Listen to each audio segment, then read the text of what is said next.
Say something. Bennett throws poo. Say something accurate though. Bennett's mom's cooking is amazing. Cookies or cooking? Oh yeah. Her cookies are pretty good too. Oh, okay. I was gonna say, geez, are we ragging on Mama Perry's cookie? My mother, we're obviously not going to use this part. My mother is a fantastic cook. Fantastic. Her only problem that I have with it is like she tries to get too big with it sometimes. Like she doesn't stay within herself. If I'm putting it in like athlete terms, like she tries every once in a while she'll make something where it's just like you should have just stayed in what you were good at, you know? She's a big, if me or my sister have like a favorite thing from a restaurant or something like that, she tries to like recreate it by making it like at home, and it's obviously just never as good. Right. You know? And she's like, well, how was that? I'm like, no, this isn't you. You know? Right. Stay in your lane. You have like 100 things that you make that are unbelievable, but this is one thing that's like, we go here for that. Right. She's like, no, I can make it as good. It's like, you can't. And it's not. And at least I love your honesty. I could never say that to my mother.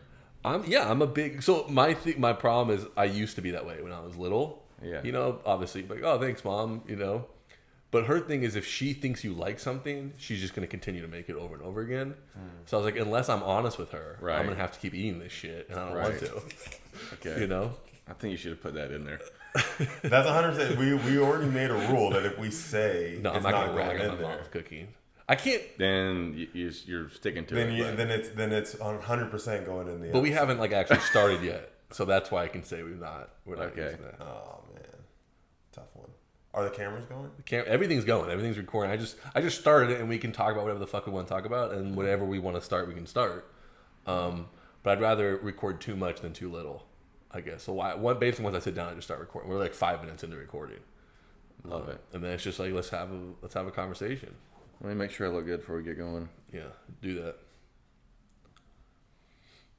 Can I say something that you getting upset? No. You look as good as you can look.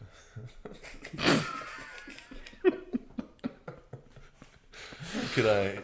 I'm gonna steal that because I really do like it, and I feel that makes me feel somewhat good. Really? Yeah. It wasn't meant to, so that's good. No, like.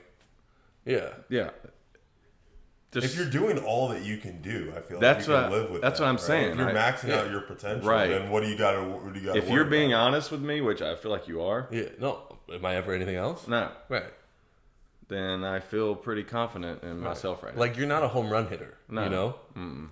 So it's like, you know, a hitter that's, you know, just getting on base, bunts and stuff like that. I mean, you're doing as good as you can do right now. Right. Right? Yep. Yeah. If I'm comparing you to a power hitter, obviously you're not as good. So like comparing you to like an actually really good looking guy. Who's a power hitter in your mind? Like Leo? Yeah. I'm more of a Ryan Gosling guy. As in you're comparing yourself to him? No, as like a guy, I'm like, that is a really good looking dude. I mean, we talking pure face or are we talking body too? We're definitely not talking his corner skills. Right. He's a defensive liability. Right. Just fate, the whole kind of personality, you know, I'm not going to get too much into that. I'm obviously not attracted to him. I'm saying I can look at him and be like, I see why he's thought of so highly by women. Okay, and so when you look at me, you're like, oh, this guy's like a not Ryan Gosling. 9-hole hitter, right. Gets on barely, and can run. Yeah. There's some guys that step to the plate and just it looks like, you know, like whatever you throw them, they're gonna crush it, and then there's some guys that have to really battle out at bats. Right. You know, and that's I think as far as looks goes. What Bennett's trying to say is you gotta grind out some of that. Right. Ryan Gosling just lets there's a lot of guys that make it to the big leagues like that, though. 100%. That's what I'm saying. 100%. So I appreciate your comment. That absolutely. We've explained terminology. Because we're going to use that part, I should let our listeners know. Obviously, we're talking to Scott Shuman right now. Okay. In case they didn't know who we were talking to. Yeah, we should do that because that was a really good segment. I like that. I'd like to welcome Scott to the podcast, obviously. We're obviously now into it. Okay. Obviously looking as good as he can look, but want to say thank you for coming on the podcast. Hey, I'm glad to be here in beautiful San Diego. Yeah. We should say, obviously, this is an in-person one, but you're not from San Diego, so this is a very special occasion. Right. Someone who where are you living? You're living in Jersey now. You're from Georgia. You're a Southern guy. I'm South Georgia. I don't want anyone to come away from this thinking you're like a Jersey guy. No. They can probably hear that in my voice. Right. But yeah, from Valdosta, Georgia, around the Florida line, and currently living in Morristown, New Jersey. Wow. Yeah. What Big brought difference. you to New Jersey? Satan. Let's get into it. Are we jumping in that already now? Satan? Yeah. That's No. how we start every episode. If you Okay. listen to the podcast, we start every episode talking about Satan. Oh, nice. No, I moved up there for an ex. Oh, okay. That's Satan. I got you. Yeah. And Yeah, we don't need to talk about that. yeah, we're there. Yeah. We're there. Yeah. Obviously, I said ex because she still is, but Right. hey, you go for it sometimes. But you stayed in Jersey. And now Stayed you're in- making a name for yourself in New Jersey. Stayed in Jersey. Started a pitching business, giving lessons on the side. Got the whole Instagram, Facebook coaching page. Just kind of started that trend. What's it called? Coach Shuman Baseball, just real simple. Coach Shuman And Baseball. Let the people know what's going on. yeah. And you know what's funny is I moved up there for obviously a woman, and come to find out, there is an untapped area from Jersey to New York of there are from what I've seen, maybe 5 or 6 quality coaches with professional background or actually knows. And again, that's just one I'm seeing of hearing other players and parents talk. And you got to think there's millions of people up there. So here I come with 13 years of professional pitching experience, and I mean, it's just parents are just rolling, hit me up left and right. And Must so, be nice. yeah, no, it is good. Now, if I was back in Georgia, it wouldn't be that easy because there's plenty of guys like me. Yeah. San Diego's pretty tapped. Yeah, I would say so. We both found it difficult. The idea of coaching baseball at the youth level has occurred to a few people in San Diego, Right. in the last 10 years or so. People have thought of it. Yeah. Right. Yeah. You know what's funny is I've realized the quality of players is gonna raise the level of quality coaches in the area. Right. Does that make sense? Yeah. So, but it's not the other way around. And the reason I say that because you got to think in the That was north. deep. Yeah, that was deep. It's a little early to get deep, but let's go for it. The reason I say that is because in Jersey you got to think it's cold. I can agree. I can say this about experiencing it, but 7 months out of the year, Yeah. it's too cold to go outside. At least for me. I mean, there are kids out playing catch in 45-degree weather. I'm not doing that. Right. No chance. It's as cold as you want it to be. Right. Right. I mean, if it's below 70, we're indoors. Right. Right. So what I've seen is there's travel ball is getting so big worldwide. Indoor facilities are popping up left and right. Right. And kids are playing baseball year round or able to train year round now. Yeah. And so now the quality of players are going up, obviously included with the internet and stuff. And now you have more coaches that are starting to I should probably, check out this area, or, a lot of former pros like to do the travel ball coaching because they don't have to travel as much if they were to go coach in minor league baseball or something. Right. And so it's easier for you to raise a family in Morristown, New Jersey, while coaching an organization per se from 12 to 16-year-olds. Right. And yeah, you do travel around a little bit, but at the same time, you're really able to come home at night and be with your family. Right. You have more of a home base. Right. And like I said, it's untapped. I mean, God, I'm just telling the world now that there's an opportunity for great coaching up there and make a lot of money. But I think as the more that these indoor facilities get built, there's going to be more coaches and better players. And so I think, I don't know, right now, man, after this season, depending on what happens, I could see myself actually moving up there and kind of creating, a Dom on the East Coast type thing. Yeah. For those who don't know Dom, he's Dominic Johnson. He's world-class pitching coach out here. But yeah, that's kind of where my mind's thinking. I want the Yankees to call and be hey, call Dom like, hey, we got a guy that needs some work. And Dom goes, hey, Scott Shuman's, go see him. He's an hour down the road. Yeah. Right. You know, or something like that. That's where my mind's like kind of picturing it. So you want to use Dom to make it?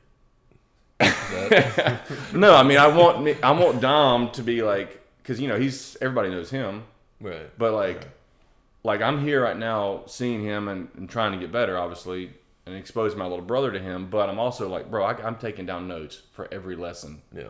I'm there. I'm staying till his last lesson is done. Yeah. Because I'm just like, everything he says, I'm writing down. Now, granted, I know a lot, and everything I know about pitching is from him. But like, now that I'm learning even more, that I'm like writing down things, I was like, oh, I didn't even catch that over the years, you know. So there's so much I've just found that like there is a big difference from knowing how to do something and then knowing how to teach it. Right.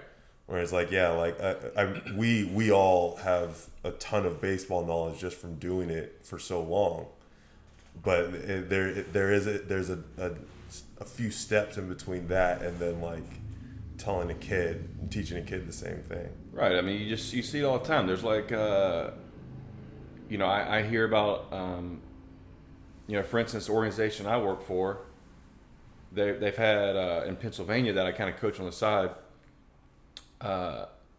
You know, I hear about a coach that has a lot of MLB experience and, you know, maybe played a little bit in the big leagues, and all he's teaching is like drive line stuff and just run kids through that, and there's like towel drill. Right.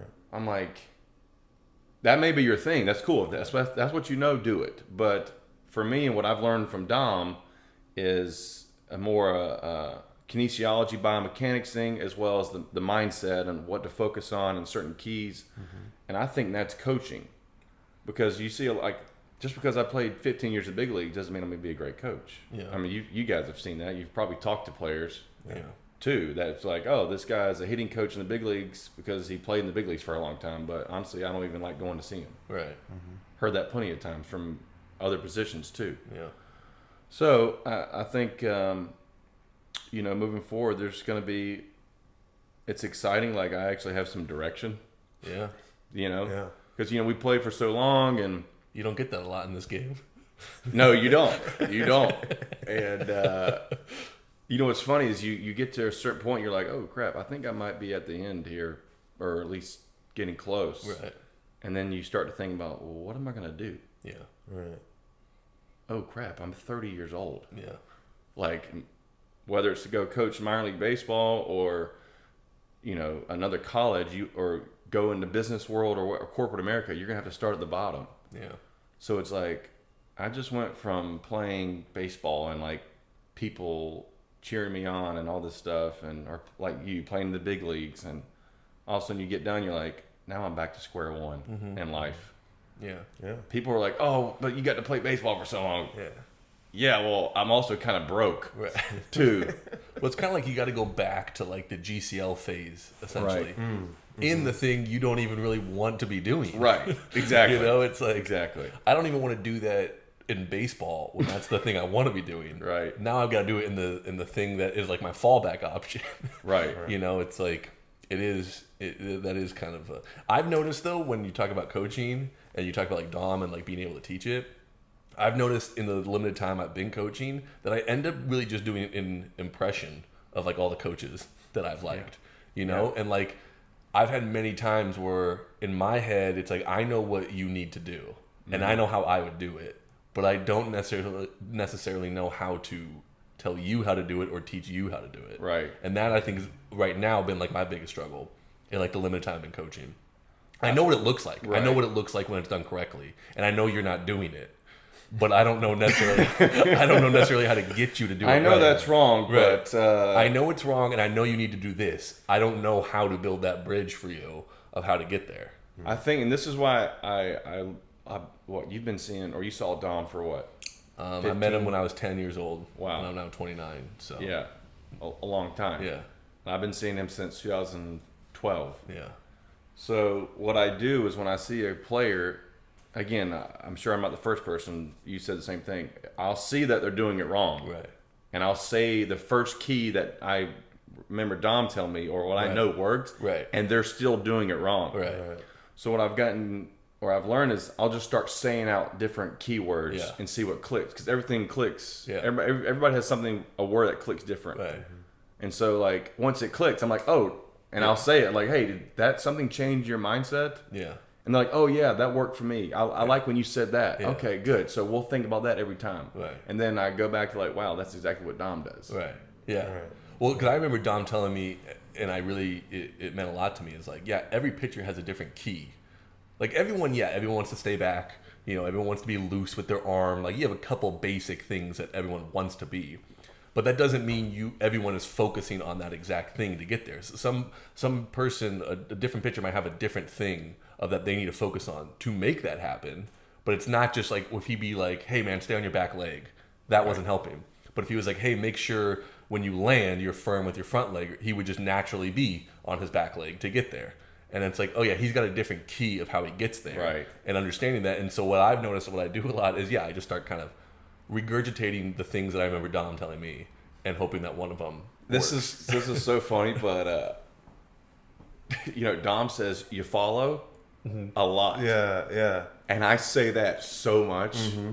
And I'm like, oh my gosh, Yeah. am I turning into this? Yeah. Yeah. I've But I like noticed, it. I'm like, hey, you follow? You follow? Okay, good. I noticed like the other day, I feel like I was coaching this kid in a bullpen, and I had this thought of like, if Dom was, or somebody that knew Dom was watching this right now, they'd be like, why are you doing a Dom impression? You know, like coach you. I was like, that's the only way I know how to like say it. To My little brother said in the car after this like first day, he goes, is that where you got you follow from? Yeah. And I was like, yes, that's exactly where I got it from. Yeah. Well, I had this walk because I for people that don't know, like I hit with Dom's brother Darren for most of my career, and he's big on asking questions to the guy. Like he would, after a round, he'd say, what did that feel like, or if he went on for a little bit talking about something, he'd be like, does that make sense? Like what, tell me what you think. Da, da, da, da. And then now, and remember back then as a kid, like not being really like comfortable with that, not in a bad way, just like not used to talking to coaches, right? Mm-hmm. Coaches tell you what to do, and then you just do it.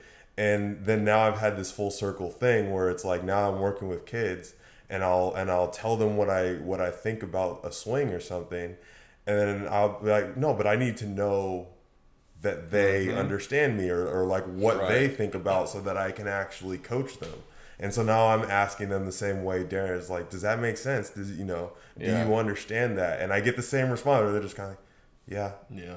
But they're still scared to like, wait a second, I can actually respond and tell you I don't like it or something, Right. The biggest thing I think I've taken from Dom so far, this is basically just turned into a Dom episode. Yeah, but the biggest thing, gotta have one at some point. Yeah, but the biggest thing I've taken, I realize, is asking the pitcher how they feel. Like, how did that feel? Like, if we're working on something, like, tell me what that felt like.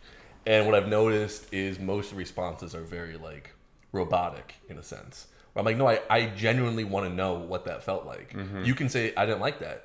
You can say that didn't feel good, and we can talk about that. But I'll be like, hey, do this, and they do it. I'm like, how'd that feel? Like it felt good. I'm like, be honest. Me too. Yeah, like be honest with me. Like maybe it doesn't feel good, and that's okay. But you can see, I think a lot of it is that you're trained as a player or the athlete when you're growing up. Is that the coach is going to coach you, and you just listen to their coaching type of thing. So then once it's presented that like, no, I want your input on this because it's your career, it's your life, and I'd like to know how you feel about that. Right. It's like I'm not. Yeah, I don't know. They're not ready. I feel like to do that.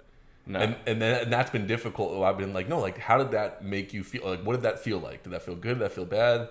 And obviously, I remember Dom would always say the worst thing is like, oh, it was like okay, I'm like, I don't know what that means. Does that mean like? So that I've noticed. You said the thing about you follow. Like at least with me, he would always be like, anytime you're working on something, like, okay, and how'd that feel? And how'd that feel? And I notice when I'm giving lessons, that's always... Now that you said that, I'm thinking about he definitely says that all the time now. I'm like, and how'd that feel?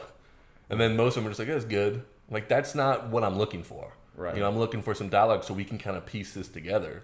I think that comes with like a trust or confidence in like Yeah. You know, if you were the same age as the player you were coaching, they would probably talk to you differently. Right. So when I like meet the players and like, I'm like, hey man, why don't you push with the inner half of the heel a little bit more? Yes, coach. Yeah. Bro, I'm not your coach. Right. Just call me Shuman. Right. Yeah. Like, I just want you to feel like we're on the same page Yeah. here. They're Now- definitely not that level. Because you know, like when you get to pro ball, Right. maybe even college, but at least pro ball, it's like you're in trouble if you call someone coach. You know, it's like, this is and my I never name. understood that. Yeah, it's like, this is my name. We're men here talking like Right. a man. And I've noticed I've already had that problem. Just like we have a couple kids that will be like, hey, coach. Like, how you doing, coach? I'm like, my name's Bennett. Or you can call him Mr. Perry if you want to call him Mr. Perry if you'd rather have that. But like, there's just something so like, I don't know. Like, it's not like a personal. Because I feel like part of being a good coach, especially a pitching coach, is developing that personal relationship with Right. someone. That when you're just like, hey, coach, you don't get that, you know? No, that's why I think when I tell them, I'm like, yo, dude, I want you to talk to me like you would your boys. Obviously, you disrespect me now. We got problems. Right. But You disrespect your boys, you probably got problems. that's too, true. That's a good point. That's a good point. It's a good lesson to learn. Yeah, I'm like, yo, just call me Shuman, Tyler, whatever your name is, bro. Like, Yeah. we're here to get better. Like, Yeah. I'm not your boss. Yeah. I'm just here to help you, dude. Like, Yeah. Obviously, your least favorite guy you work with name is actually Tyler. yeah, that guy stinks. Actually, I don't even know if I have a Tyler. Yeah, sure. I subconsciously just Right. said, I wonder, I need to go back and be like, who's this Tyler kid? Yeah, I know who he is. Yeah. He's a guy that never listens to you. Right, That's and he who always has a bad attitude every day. Mhm. And he has all the answers. Yeah. That's what Tyler is. Yeah. Great. Yeah, but I'm excited to see where that goes. Until then, man, I'm gonna You're going to Lancaster. go to Lancaster and give it another go. I told myself I would retire the second I quit throwing hard. And how do you define throwing hard? Throwing hard would be I have to be consistently throwing over 95. So if you're out there shoving, but you're 93, 94, you're hanging it up. I'm out. Yeah. Not here for it. Yeah. Not. I mean, With all due respect, fuck you. but I said with all due no, respect. it's okay. You're But a I said starter with all though. due respect. Hey, I started one time. He was there. That's right. Actually, you were there too. That's right. I was not throwing hard, and I got destroyed. Right. I was like, nah, I'm done. Can't do Right. that anymore. Right. Um, What happened in that outing? well, I threw like close to 80 pitches in 2 innings. Yeah. That's Long help. leash. Huh? Long leash. On the I start. know. First Yeah. start in the Yeah. Atlantic League. Do you And I remember- was getting destroyed. Do you remember who you faced? Are we going there? I mean, I'm just asking. Yeah, I faced this guy sitting in front of me, freaking pissed on my. Was it I was pretty sure it was a fastball. Either that or a slider. pitch. Yeah, hey, I did have a changeup. That's right. You were working on a changeup. Working on it. Yeah. Yeah, I remember the first batter I faced hit a leadoff home run. Mm-hmm. Was that Ray Fuentes? Yeah. So, Yeah. And I was like, and I looked up at the scoreboard and it said like 89. I was like, gosh, I don't know how to pitch. Yeah. Because normally if you're a power First start pitcher, ever. Well, no, you'd no, started in I pitched in Australia, Yeah, but again, I was throwing harder in Australia. Right. But again, you know, you can get away with throwing 92 down the dick in Australia. Right. Like, especially if you're behind the count. Yeah. And so for a guy who doesn't have great command, I get behind the count against people like D over here. I'm in trouble. You know what I'm saying? Yeah. Now, if I'm throwing 95 plus, I can get away with getting behind the count because you still have to respect the heater. Right. And then maybe I could throw like a get me over breaking ball, and you're like, oh crap, you know what I'm saying? But yeah, starting was will never happen again. Yeah. And honestly, after that start, I missed 2 months, Yeah. so that was cool too. No, that was a terrible mismanagement of a guy who's never been to start letting him go that long. Yeah, I was like, it didn't even feel like it. Right. But I got done, and I looked at my last like inning. I was like throwing like 87, 86, and I was like, Right. pretty sure my shoulder's on fire right now. Yeah. But your adrenaline's picking up, and then you wake up next day and I can't lift my arm. Right. Boom, tendonitis. First half of the season gone. Right. It never like I haven't pitched in an actual game in a long time, but it like I remember being shocked at how sore my arm was, and I think most position players have this realization when they go from especially my position player throwing program is pretty much non-existent. and like doing that, and then like I mean, my longest outing has always been a third of an inning. I have 2 of them in my career. And professionally, yeah. Nice. In the GCL and AAA, just sandwiching the minor leagues. Right. But which hitters were harder to face? the GCL or the AAA? That's a very good question. Well, I faced, I think, one hitter in the GCL, and I think he rolled over the third pitch to the shortstop. Right, just ambushing. It's a great sequence. Yeah. You know, I think I went 80. No, I didn't break 80. I went like 75, 76, and then bumped the last one up to 78, 79. Okay. Got in on his hands a little bit. Nice. But AAA, they were a little more patient. Mm-hmm. I came in bases loaded, 2 outs. Behind a pitcher? Behind an actual pitcher. Ooh. Gave up all of those. That's a tough out. Cashed them all in. I think I walked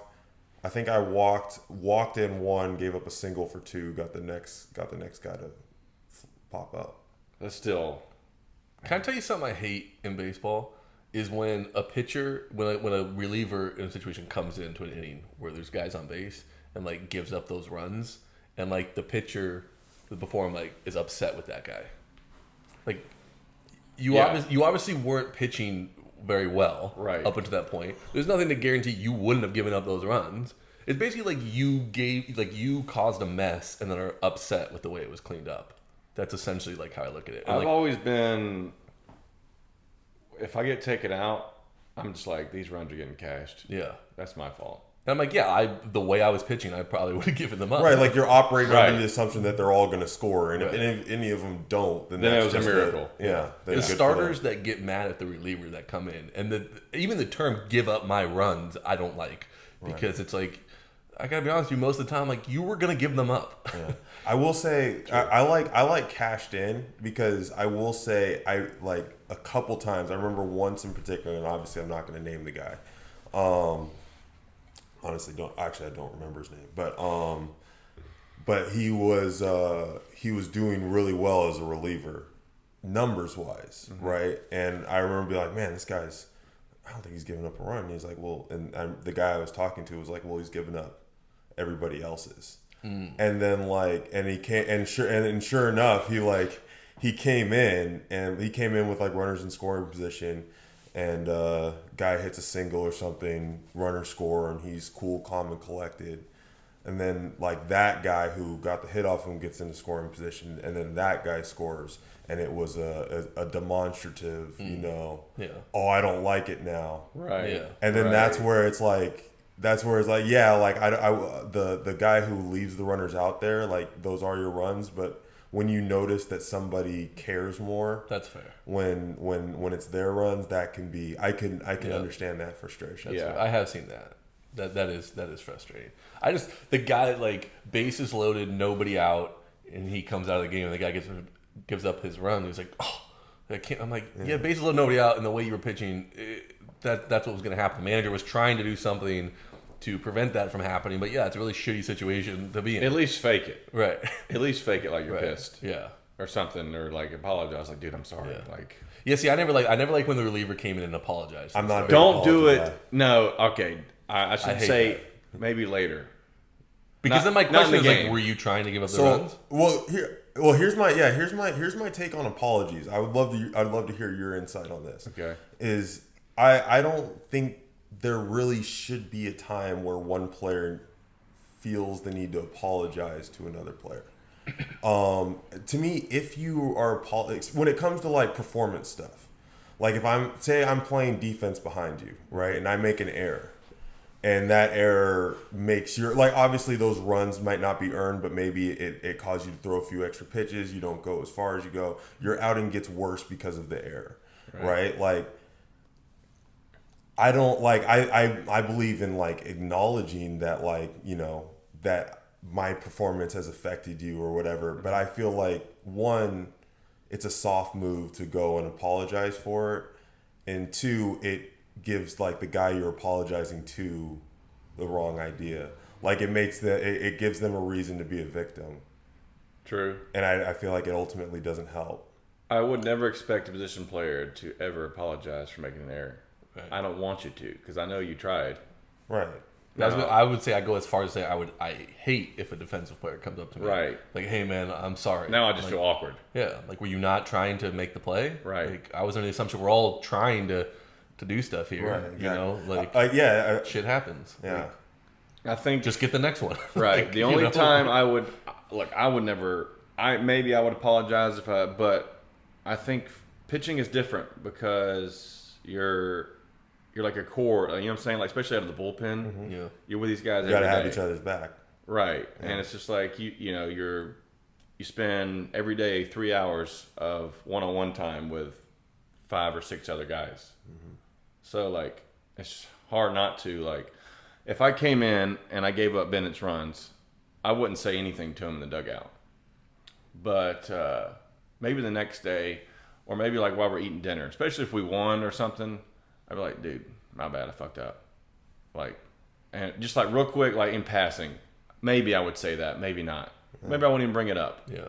I don't think it would be bad if, if for an 8th inning guy, the closer came in for, the 8th inning guy who couldn't get out of the jam to try to get the save. Yeah. And he didn't get it done. Didn't get it done and gave us runs. Yeah. And then maybe, the next day, he just like, dude, gave him up, whatever. Like in the bullpen, like, bro, my bad. Like 2 seconds, nothing, or not anything. It's either way. I don't think it's like a big deal. Yeah, I don't. But I wouldn't do it in front of other people. Right. Does that make sense? Because if I do it in front of other people, then you're like, oh, look at me. I tried my hardest. I'm trying to like make myself look like I tried in front of other people instead of like, hey, we're at the pisser together and like, hey, bro, my bad about last night. Don't talk to me while we're at the pisser. Don't be that guy. Oh, dude, don't act like you don't talk to other guys while you're at the pisser. No. If we can listen, man. I'm all for. I understand we're all dudes and we're showering together. No problem with conversation in the shower. If I'm pissing, like if I'm like at the pisser and you come up to me and stand next to me and start talking to me, I don't like that. It's not a conversation. It's like, oh, you pull it out. You're just like, oh, dude, sorry about yesterday, man. just wait like 10 seconds. I'm gonna be done in like 10 seconds. And then but then the guy's like, hey, no worries. Don't talk to cool, me. Man. Don't talk to me about this. And then you just pull it up and you walk out. This is the vital teammate. Yeah. That you've been missing, like the connection you've been missing this whole time is you haven't been talking to enough guys while you're urinating. That's when the true bonding happens. Absolutely. Yeah. You go from standing next to him butt ass naked in the shower. Right. I'm fine with that. Okay, we're talking about whatever, and then maybe you just catch each other in the bathroom, and you walk up to him on your towel and just like you're holding it while you're using the bathroom, and like, hey man. Slider, right? I understand that that's your move. I get that. I'm not saying that's my move. I'm just saying I think I've maybe done that before. I'm sure you've done it many times. What I'm saying. What are you trying to say? I give up a lot of people's runs? Oh, I was just talking about you talk. No, I was just talking about the part of you talking to people while they're taking a piss. Oh, absolutely, yeah. I don't like I don't like in general if I'm going to the bathroom, like someone talking to me. Like if I'm using the shitter too and like someone's next to me and like talking, I'm like, can I just do my thing and then we can go talk somewhere else? So I'm more stuck on the idea if I'm in there and I'm taking a piss and like you were to come up next to me and start talking to me, like that's the time you'd be like, hey man, sorry for giving up your runs. I'd be like, 1, don't like you apologizing for giving up my runs, and 2, I'm trying to take a piss here, so leave me alone. Fair enough. Maybe I'm a bad teammate. Maybe, I don't know. I'm just saying if I were to do it, it'd be something like one-on-one and maybe like But if you did do it, I would tell you don't do that. Like not in a mean way. I just be like, Scott, you don't have any reason to apologize. Like, I'm assuming you didn't try to give that up, right? Or I'll maybe laugh at like, dude, I just ruined your ERA. See, like something like that. No, honestly, something like that, I'd be okay with, and like, we'd laugh about that. I think the words "I'm sorry" like for giving up your runs bothers me. Yeah, I will never say it like that. Right. Well, I'm saying I've seen people do it like that, and it bothers me. Oh, I would do it in like a nonchalant, like what I just said. You know what I like something encouraging, or just like will be like from like on the defensive side. Like what I've tried to tell people after, like if I've made some pretty bad errors behind people, and like I'll like if I feel the need to go up to them and say something, it would be like, we'll be better. or like I'll be better. You know, like short and sweet. Just I know that cost you. I know that was a bad thing that happened, and I'm gonna do better. Right. Again, that's just one of those things. Like kind of like we can take this and move forward with it, but just like we want to spend as little time.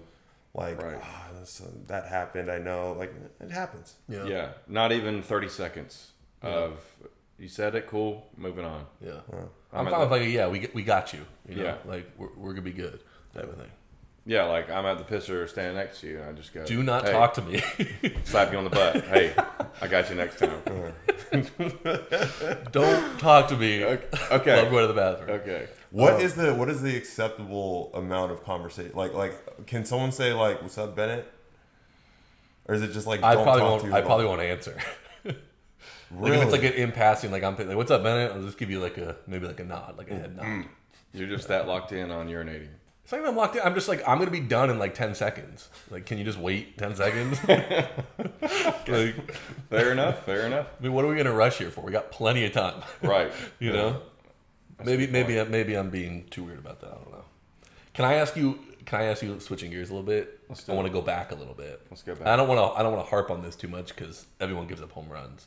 But specifically talking about that outing in Lancaster, obviously, you know, D-Wash hit a home run off you. Not a big deal. We all give up home runs. But like the thing I think that me and David are always fascinated by, and we want other people to kind of hear, is like, yeah, when you're friendly, when you play long enough and you develop friends and and then in the off season you hang around people that you've had to face, and one of you's had success against the other one, like what that kind of relationship is like. Where I think a lot of people would assume that like, oh man, like, you know, that guy. It's like, no, man, we're going to get drinks after the game, or we're gonna share a meal here at some point. You know what I'm saying? Yeah, that's a good question. Thank you. I love when people tell me it's a good question. Makes me feel good. I don't know. I don't think about it because when I see a hitter, I don't even, I just see a person. I'm like looking at the hip of the hitter. Right. Do I know it's somebody I know? Maybe, but like that doesn't. Let's say you're out and about and you know you have a friend on another team or this guy is your friend or whatever, and it's a guy you've K'd like 4 straight times or something like that. Like, is that a weird? Like, do you start being like, oh man, this is gonna be kind of weird because I've had success against him, or vice versa? If that guy is taking you deep, you know, it's like, oh man, it's gonna be weird, or is it just like once you leave the field, it's okay? Yeah. For me, I don't care enough about what I do to another player. As like I just don't like care. A head-to-head matchup kind of way. Right. Yeah. That's not my goal. My goal is to step across a Major League Baseball field. You know, and pitch in the big leagues. Mm-hmm. So whatever I do against you, I don't even remember. Yeah. You know, maybe I struck you out last time. Maybe if I faced you the day before, I remembered what happened. But most of the time, I couldn't tell you. Now I remember you hit a home run off of me. Right. Especially the fact that you told me after the next day, you were like, yeah, everybody, I've hit a home run off every Dom guy that I've ever faced. Yeah. I'll never forget that, you know? But, you know, you remember. Let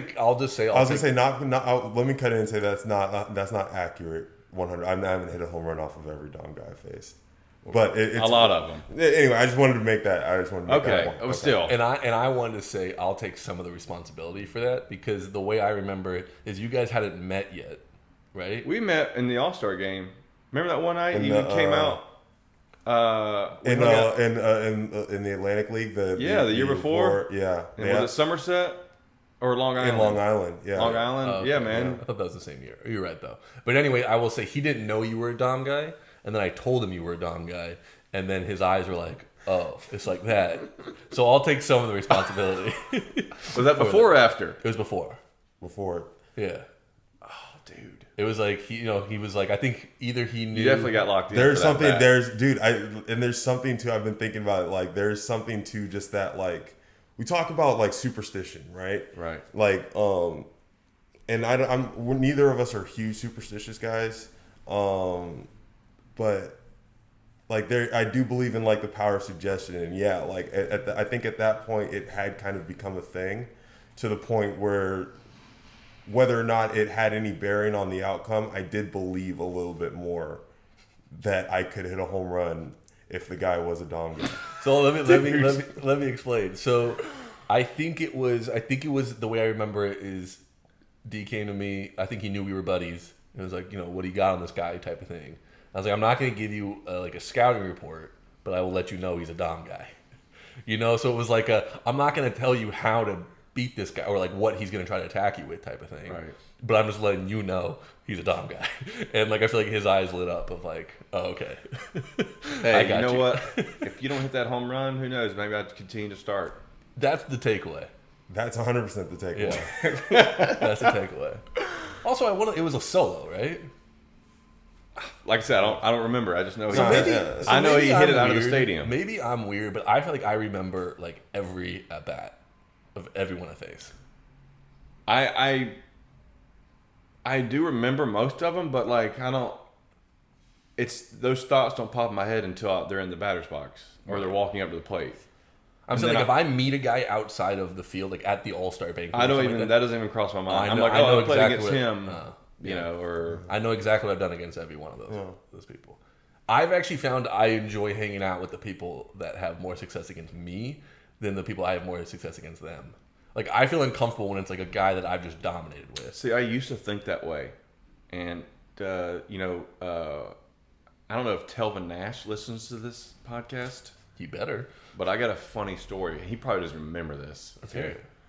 2016, I'm playing for Bridgeport. We go to York. I come in, strike out the first guy. There's a scout for the Yankees there. I'm like kind of juiced up, right? Next, Telvin Nash comes to the plate with one out. Tie ball game in the ninth. Again, I just remember this at bat because of what happened after the game. First pitch, fastball, blew it by him. I'm like, cool, I've thrown 4 fastballs, 4 strikes. I'm going to get cute with it, throw a slider. Boom, hang it. He hits it 500 feet, right? That's Telvin Nash's known to do. Yeah, he's capable of that. Very capable of that. So after the game, we go out and grab some drinks. We're hanging out, and we see Telvin and some of the York players out, and we start talking, and he's like, oh, yeah, I'm from Georgia. I was like, oh, I'm from Georgia, too. And, I play with Tim Beckham. He's like, oh, Tim's my boy. I think they went to high school together, actually. Wow. Or that team. Yeah, or played against growing up or whatever. And, I'm just me being me. I'm like, hey, bro, how do I get you out? And I swear on my life, bro, this guy went from being cool, chill, to, like, serious face, looks at me and goes, don't pitch to me, dog. And I was like, all right, cool. And I just like, well, this conversation's over. And I was like, I felt so awkward. I was like, all right, I'm out of here. Yeah. But bro, when he looked at me and said that, he through my pupils. Yeah. There's some people that they won't, because I've noticed this. There's a lot of like the I don't want to call it like false humility, but people are like afraid to be like, I'm really good. Mm-hmm. Yeah. And then I think there's people like that, like from talking to him a little bit too, where it's like, yeah, like at every opportunity or like at any time where like a lot of people would go like, oh, like I'm not that good. Like you can get me out like this and that. You got to like fight against that and be like, yeah, like I'm. Yeah. I just, that was like the first time that's ever anybody's, like you said, most people. Because that's like that's the kind of stuff that's in everybody's head when they're playing. Right. But then usually like off the field, you turn that off. Right. Like no one's in the box. Like you wouldn't expect him to be in the box going like, I hope he doesn't like run sliders away from me and bust me in with fastballs. He's in there going like, if this guy throws anything stupid, I'm going to crush it. Right. But usually if you see him out to dinner, you're like, oh, I'm lucky you left that one. Right. You're just like common courtesy, whatever. Yeah. But that was the first time I actually saw, again, I mean, he's a great player, man. He's like one of the best I've ever seen, and to not even get a chance, really. So for him to, again, I was kind of new to the league too. Yeah. But like, for him to go to like casual conversation, we're just talking, to like look at me and be like locked in. Don't pitch to me, dog. Yeah. I'll never forget that the rest of my life. Yeah. Mm-hmm. But see, that's what I'm saying. Being like on his side, like when I can think of like, I can't even remember the guy's name, but there was a guy I want to say was in the Atlantic League. I want to say it was like he's 0 for 10 with 10 strikeouts. Like I don't know what I was doing. He just could not hit me. Mm-hmm. And like, it was either we went out after or it was just like before the game we were like kind of hanging out. And yeah, he kind of like came up to me in a similar way. And we were like joking about it. He goes, dude, like I can't hit you. Like how do I like hit you type of thing? And I was like, yeah, I don't know what to say to that.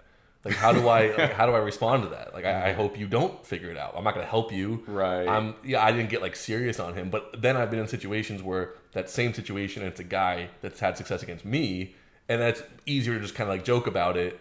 Of like, yeah, you know, like you got me, and like hope that gets you next. Like, I felt more uncomfortable being around the person I had success against than when I've like been out or hung out with guys that have had success against me. Yeah, that's fair. But I think that is kind of yeah. backwards. I guess you could say like, oh crap, like I own this dude. Yeah, it's like, you keep swinging at the changeup in the dirt. I don't know what to tell you.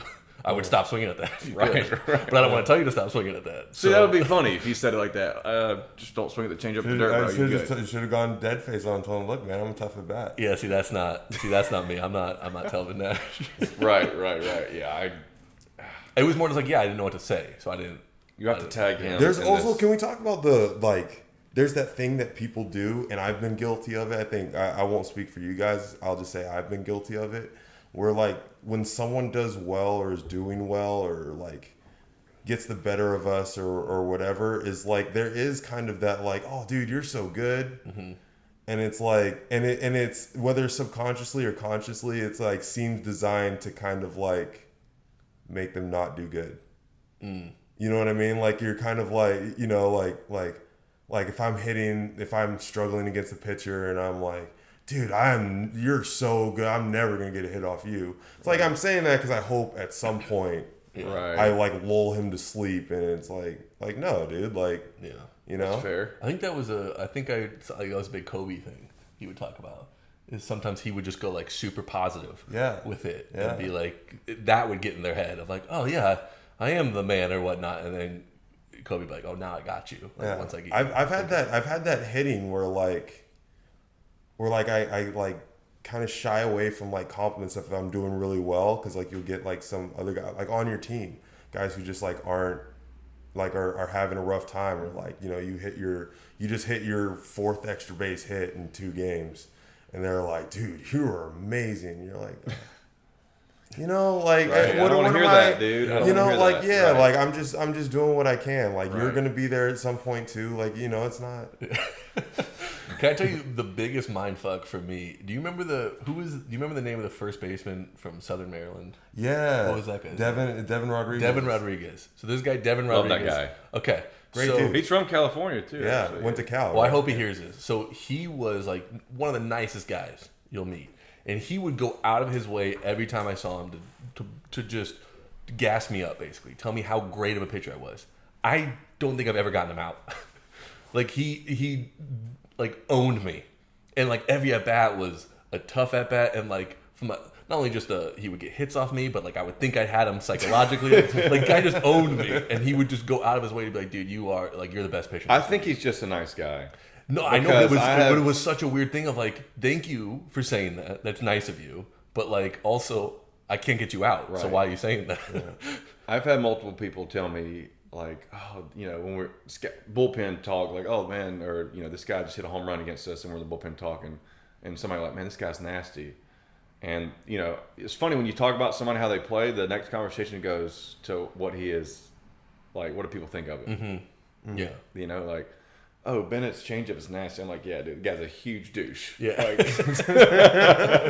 it matters, you know. Yeah, exactly. Because you want the good people to be the best, right? You know, so it's like if you can add that to it, it's like, oh wow, like I thought this guy was good. Now I think he's great. If he's not only a good baseball player, exactly, but also a good person. So anytime something happens, it's like, oh, Devin just hit a home run. I'm like, yeah, man, he's freaking the nicest guy ever. Yeah.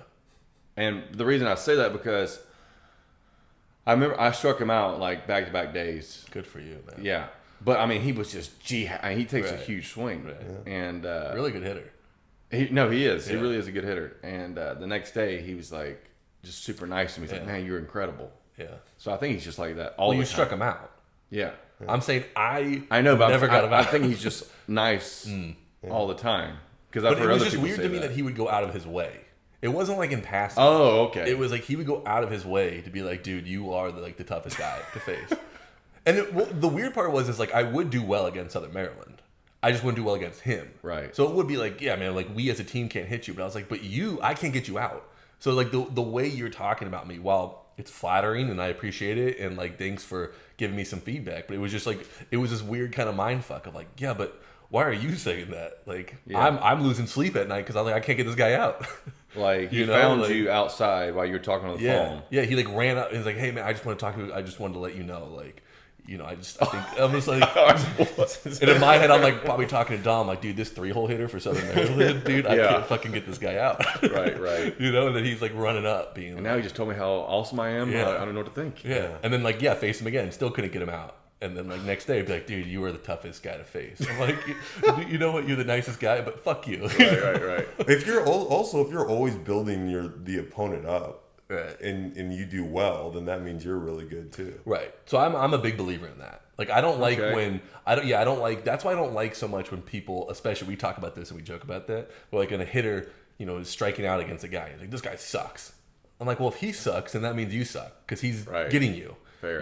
So like, I say the same thing with like talking about like a UFC fight or like a boxer and like they lose to a guy and like, he was actually not that good or something like that. I'm like, well, then you're really not that good. Like I would think you'd want to build up your opponent because then regardless, it's like, no, I also think I'm really good, but he's really good and we had a tough battle.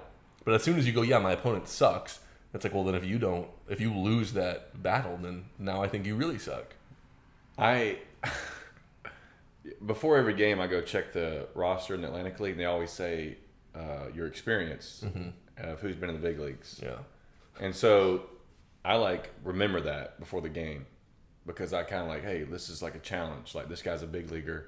I feel like once you're a big leaguer, you're always a big leaguer unless you're like, who's the hitting coach for Long Island? Lou Ford. Lou Ford is the greatest player of all time. Yeah. Not even a question. Yeah. But you get what I'm trying to say. Like, when David comes up to the plate, the most impressive player of all time. Yeah. Okay, that's better. Right. When he comes to the plate, I'm like kind of locked in a little bit. I'm like, hey, this guy's a big leaguer. Like, this is kind of where I'm challenged myself. Whereas, like, if I'm facing some guy who's been an A-ball, maybe I do kind of like, hey, I'll just stay within myself and just attack or whatever. Right. But I like seeing who's been to the big leagues or whatnot because I can like after the game be like, all right, this is what you did against this person. Hey, they were 5 years in the big leagues or they were an all-star. I mean, I think Somerset had a guy that was an MLB all-star the year before in 2015 when I was with I was playing for the Ducks in 16. And I struck him out and I was like, dang, this guy was in the big leagues. Yeah. I mean, the amount of players in the Atlantic League, right? They were just like either were recently in the big leagues or just that, this guy, these are AAA. These are for the most part AAA, sometimes 4A rosters. Right. Maybe the teams that aren't doing as well sometimes the talent. Y'all's roster in 2019, the first month of the season. Oh, it was ridiculous. Was ridiculous. Like the whole way the pitching that we had rolling through there throughout that season, like some of the names that I've forgotten on that team that came through that bullpen, it was ridiculous. Yeah.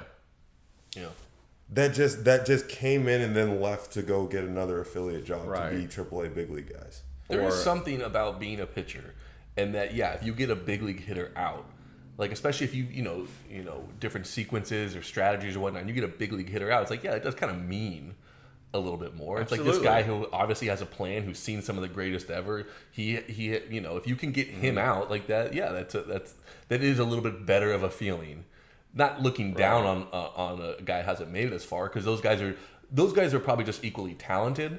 But I think there's something as a pitcher of like if you get a big league hitter though out, but like outsmarting him in a sense, it's like oh wow, like that I obviously Yeah, there's something about when the guy steps in the box, you're like your adrenaline picks up. How would you feel like facing an affiliate ball, facing big league rehab guys? Whew. Like what was the general feeling as far as pitchers? The only big league rehab guy I faced, this is kind of a funny story. 2011, Chase Utley. Nice. I'm playing in Port Charlotte. We were in Clearwater, Phillies, and I was this was like my prospect days, but I still had the greatest control. And it's before I saw Dom, so it was either like hit or miss, strikeout or walk. Nice. Utley, it was fun. Utley comes to the plate, and we're up 2-1, or maybe a tie ball game. I don't remember. And this is the first time I faced a big leaguer, Bro, I was so nervous. Yeah. You know, I was like, dude, this is Chase Utley. First pitch, 95 to the back. Or whatever, like I was like, oh my gosh, I just hit, like, and that was his only at bat of the game. He pinch hit in the ninth. Oh my god! I guess he just got done doing his work and he wanted to get some ABs because it was in like an early game. Oh man! So he goes up just to take one off the back. Yeah. And then he gets to first base, still second. 2 pass balls later, game's over. I respect him that he. I respect the fact that he ran the bases. I know. I feel like a lot of like big league rehab guys would be like, oh well, never mind. My first baseman told me when he got on first, because you know A-ball, like the player coaches first a lot. Yeah. And he got on first, and he's like, "Yo, what's this?" This is my first baseman telling me this story. Right. Yo, what's this guy's time to the plate? And the first base guy goes, or the coach goes, I don't know. He goes, "What the fuck you standing there for?" And takes off. Yeah. Before I even threw it. Like, That's he was just like standing there and just goes, says that, and then just goes. I was like, and I almost balked. You know, then he got to third, and then pass ball, game over. But I just love the way big leaguers act. I know. On the baseball field. It's like a different world. It's like I'm just gonna do whatever the fuck I want to do. Right. Like we were watching a little bit of the spring training game beforehand, and it was like with Bryce Harper. Like in the middle of the game, I was like, okay, my day is done. And just like packed up and walked off. And he was just like, yeah, it's gotta be nice to, you know, it's just like they're just living in a different world. Right. You know, just the idea of even doing something like that. Like if you were an A-ball guy or a high A guy, whatever, and you just did that in that game, you just took off, you know, or you said that. Like, obviously, that guy's like, different. Hey, my arm's a little tight. I'm gonna bang practice today. It's like you're just living in a different world. We're talking about the guys that like in those spring training backfield games that don't matter, that like will hit a home run and walk back to the dugout. You know, like because they're not supposed to run the bases, but they can still you know, rake. I never like thought that was disrespect at all.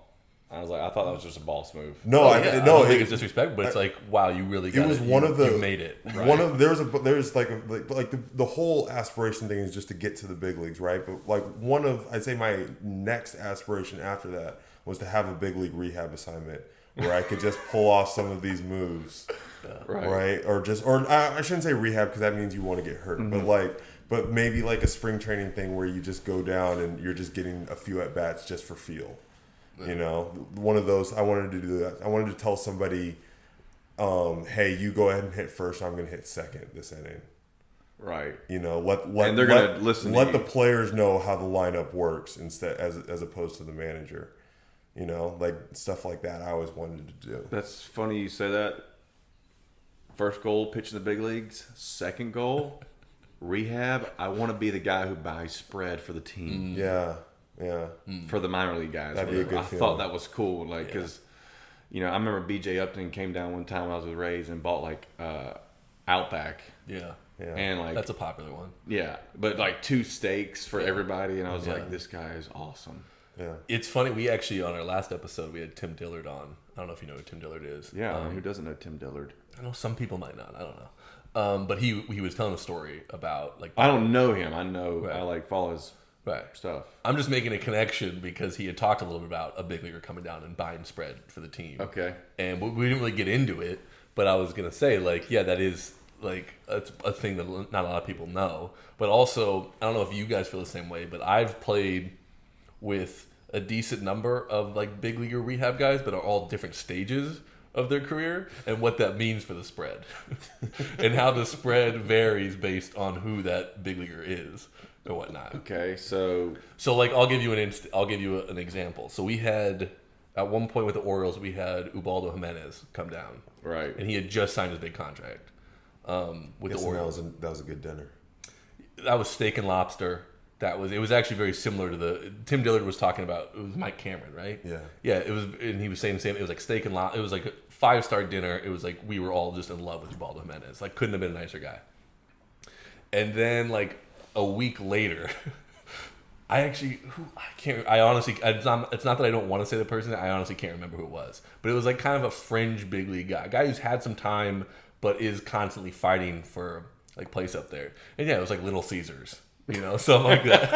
And it was like, it's still, we're appreciative, like, thank you. Right. You know, but it was kind of funny, like, oh yeah, those guys, while both big leaguers, are at completely different, like, stages in their career, what they're able to do. I think if I would be the guy who knew I wasn't making a lot of money, but I would still try to act like, hey, go get Ruth Chris Steakhouse for the boys, you know? Yeah. And just so it seems like, yeah, I'm good, even though I've only got like 2 weeks in the big leagues. Yeah. We also had, I want to say it was Tommy Hunter, who's also a very nice guy. He went pre and post game spread. Wow. Nice. Ooh. And I want to say it was like Chipotle and maybe Outback or something like that. But I remember being like, yeah, the both of the pre and post game. I was like, that was a nice move. That's a show move. Yeah, that was a nice move. One of the more memorable ones. It was kind of an interesting move. I'm not gonna use the name because I don't know exactly totally how I feel about it. Was when I was in Norfolk, and we had a guy buy a spread from the big leagues.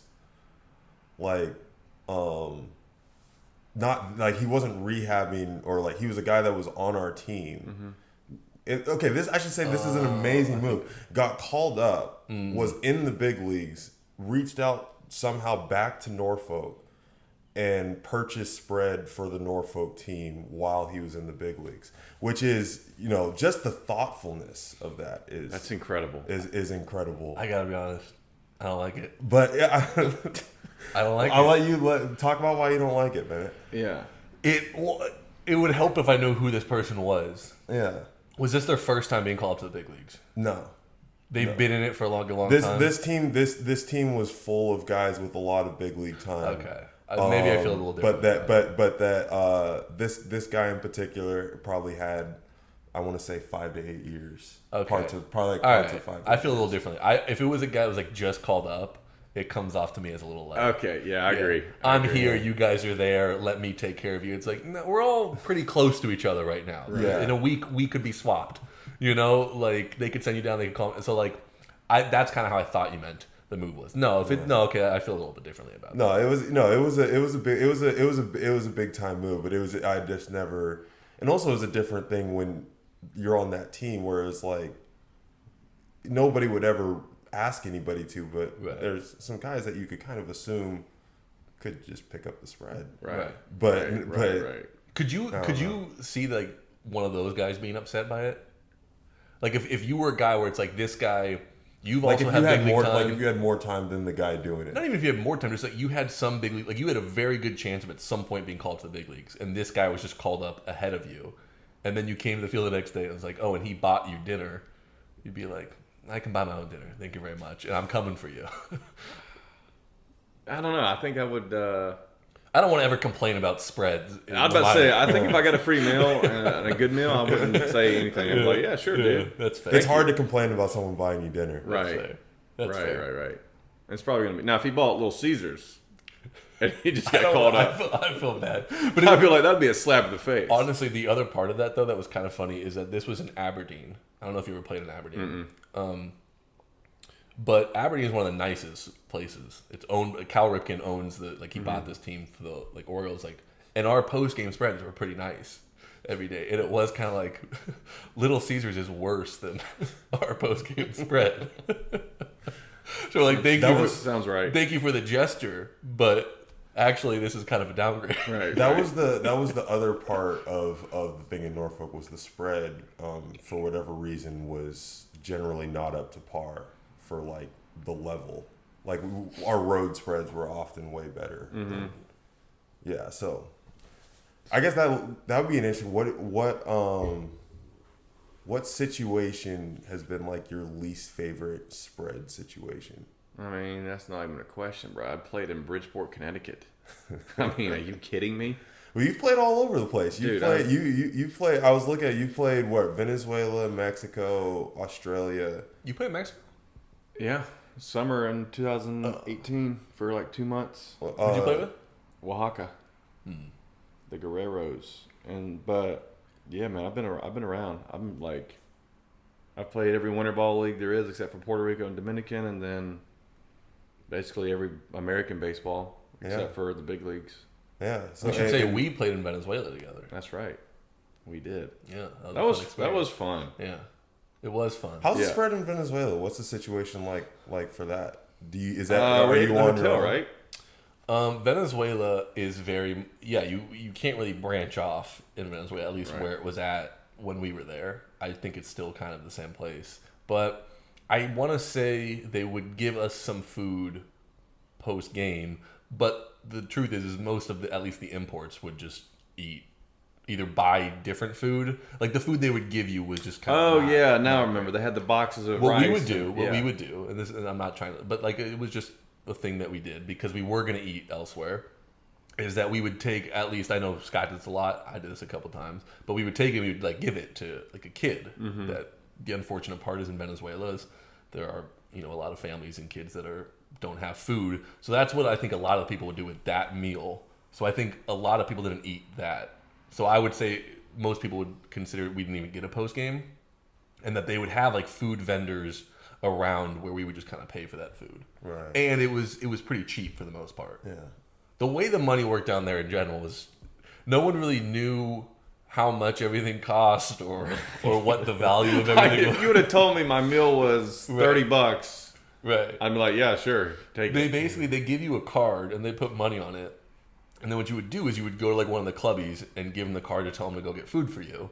And they never like gave you a receipt, obviously, right? So just like, but it never ran out, It was like, always yeah. So, it was like, I guess we just keep giving it to you. So then what a couple of guys that would say would be like, yeah, what they're doing is, they're also probably getting some food for themselves or whatnot. And I'm like, oh yeah, I got no problem with that. But like, and then they were basically like, it's so cheap, you don't have to worry about the money, Right. Like just give him your card and he'll take care of you, but he's also going to get something for yourself. I'm like, oh, that's fine, but if it's never going to run out. So yeah, I don't know how much everything cost, but it was very cheap, and I thought for the most part the food was pretty good. I crushed the hotel. Yeah, and then at the hotel they had like a little restaurant that you could also eat there. Yeah. But in Venezuela, the big food is arepas. I don't know if I'm saying that correctly. But, you are. I don't know if you were a fan of those, but I crushed those. I saw you crush those multiple times. Yeah. I was not apologizing for it. No, I'm me being a health guy, bread, carbs, obviously. Right. Yeah. But we look the same, so. Yeah, exactly. I just stuck with the rice and the carne asada. Good for you, man. And the avocate. Yeah. Well, those arepas were unbelievable. Hector Sanchez was a huge. He was on that team. Arepa guy. Was he on your team? Yeah. This was before 2019? Yeah. This was the winter of. So I know him after the 2018 season. Yeah, the year he was in Long Island, the winter ball season before that was the year I was there. So I knew him going to Long Island. Nice. Great guy. But yeah. What's funny is I remember him talking about how much weight he was trying to lose. Mm-hmm. And then they would make fun of him behind his back, and he would just go to the field and crush food. Yeah. But his whole goal was like making the comeback to lose weight. Right. Yeah. And then once, I guess he looked good showing up. Right. And then when he got there, he just went to town on food. Again, if he listens to this, I'm just telling you, that was behind your back. They weren't saying that to your face. Dude, but people were making fun of how much food you ate at the field. I mean, I kind of struggle with that. Like, I was like, I'm still in season. I'm trying to, watch what I eat and stuff like that. But that food was so good. It really was. Yeah. What was there was like I forget the name of it. It was like a sandwich where it was like baked cheese was like around it. It was like a sub sandwich. And then it was like coated in like fried cheese. Yeah. With like some kind of orange dressing or something. So it was wow. Oh my! And it was it'd be after I pitched. That was what I would eat. I would just sit there and crush it, and then get like 2 arepas. And bro, you and Kubiak, y'all were something else, man. Y'all were like doing your own thing. You were acting like a big leaguer. Yeah. Oh, I'm gonna show up, not travel, and then I'm gonna pitch whenever. Wait a minute. That wasn't my doing. That was the team's philosophy. Okay, cool. Right. You could have traveled if you wanted to. Listen, guy, if you had taken starting more seriously, then you could have done that too. The only reason I tried to start because I saw the lifestyle you were living in Venezuela, and I was like, I want that. See, I had never been in a situation like that. I'd never been in a situation where it was like, if you're not pitching on the road, you don't have to go on the road. Yeah. And it just happened to be that when I was there and the way the schedule was, I think I traveled one time. And it was by plane because I was starting the next day, so they flew me out beforehand. So I was like, this is the first time I kind of feel like a big leaguer. I think a lot of people like kind of look at the lifestyle that starters live and think like, oh, that must be such a great life. But you don't realize, like, a lot of these people are deeply, deeply flawed human beings.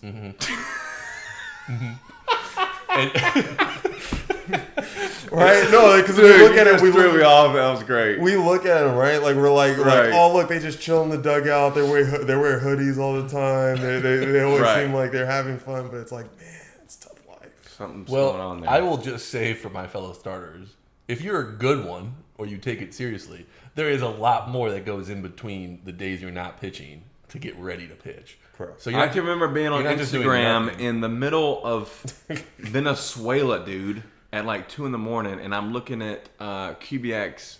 You guys were at the pool drinking the smoothies. Yeah, you got to. That's how you cope. That's what I'm saying. Like, well, this is winter ball, all right. So okay, but I'm on a bus going to God knows where or whatever. Yeah, you should be starter, man. I tried, and look what happened. Don't let them talk you into it, man. I know exactly the time you're talking about. We had a little pool party. Yeah. While I was hanging out with people, I think I was the only American reliever at that point. Yeah. So when you guys didn't travel, you and LaRue and Kubiak, it would just be me, the only English-speaking person on the bus. So, I mean, it's my teammates are cool, but like, there's. I can see how that'd be frustrating for you. Absolutely. Yeah. And then I see you're hanging at the pool drinking smoothies while I'm sitting in the bullpen in silence. Right. I told Kubiak not to post that stuff, but he didn't listen. Yeah, you guys are watching soccer. He's betting on soccer games and hanging by the pool. Yeah, we don't need to get into that. Okay. He took me down that rabbit hole with him. Oh. Of sports gambling. Really? Yeah. That was really the first time. Well, that was right after Taiwan. I don't want this to come out the wrong way, but that was the first time I was making like decent money. Right, you had a little change in your pocket. Right. Okay. Those checks you were getting they looked a little bit different than I was used to. Right. And yeah, he got me into because it was during the NFL season, and like watching soccer, and he got me into betting, and I don't want to get. I'm not proud of. We'll move on.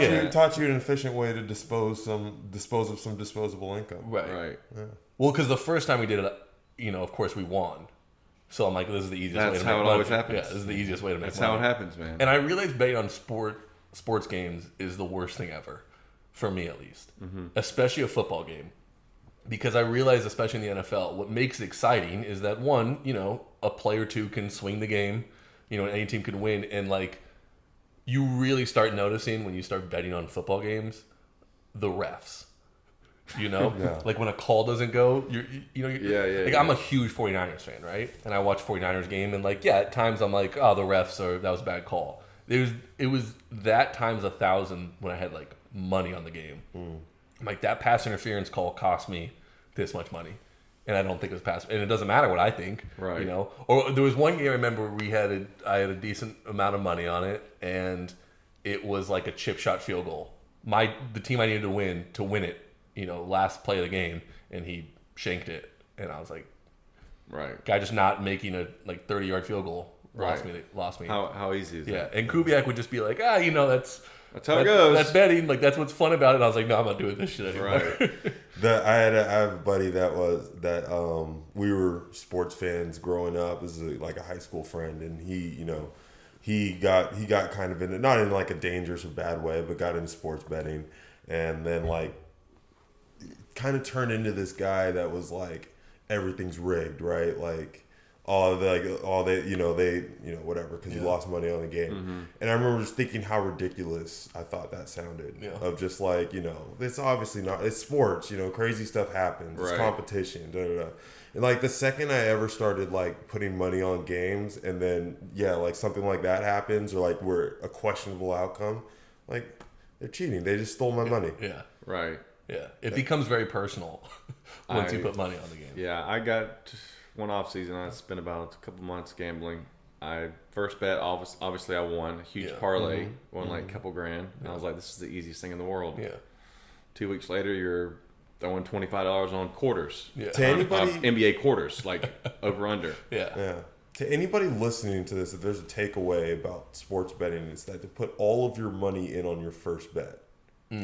Yeah, I've never met someone that lost their first bet. Because it always goes well, and then that's how they get the money from you later. So the way to trick the system, put all of your money in the first time. Dude, honestly, thinking about like my first time, I think when I turned 18, we have a Casino Barona here. It's 18 and up, not 21 up. Won. First time going to like horse races, first horse, won. Killed it. It's just like the first time, it makes you think like, this is all part of their plan. Right. They know what's going to happen. Yeah, because if you go to that and you lose the first time, it's very easy to be like, oh, I'm not doing this shit anymore. Yeah. You win the first time, it's like, this is the easiest way to make money. That was going to be my next point is, if you go and you put your life savings on one bet and you lose it, you're probably never going to do that again. And now you don't have to worry. Now you don't have to worry about having a gambling problem. Right. We can't legally advise people to put their entire life savings. We 1000% can. We cannot. The Riding the Bus podcast does not advise you to do that. Yes. Well, half of the Riding the Bus podcast doesn't. All right. I'm going to advise not to gamble at all, but it is fun though. It's hard. It's hard to fight against that. There is something about like when you have that rush of like I could win some money. Hey, I mean, like I said, at one point I was betting on over-unders on the third quarter of the Lakers versus Celtics. Yeah. See, that's where I kind of like feel like I draw the line. As like the people that like the prop bets or like. Did you ever? The best. I was addicted to that feeling of like I have nothing else to do because it's the off season. Right. I was young. Right. So it's like I need some kind of adrenaline rush. Right. Yeah. Did you ever see the movie Uncut Gems? Either of you? I've seen it. Yeah. So it's about this guy. He makes a lot of bets. Like that's not what the movie's necessarily about, but he's a gambling addict basically. And I thought the funny thing about it is he would make these huge like parlay like bets or whatnot, where it's like 5 things had to happen right in order for him to win, but the payout would be huge. And one of them was always he would bet on who would win the tip of an NBA game.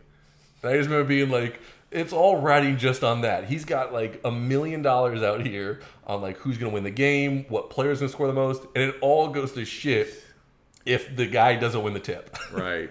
And I was like, people that get that deep into it, and I'm just like, all right, man. Deal with that anxiety. I think this team's going to win.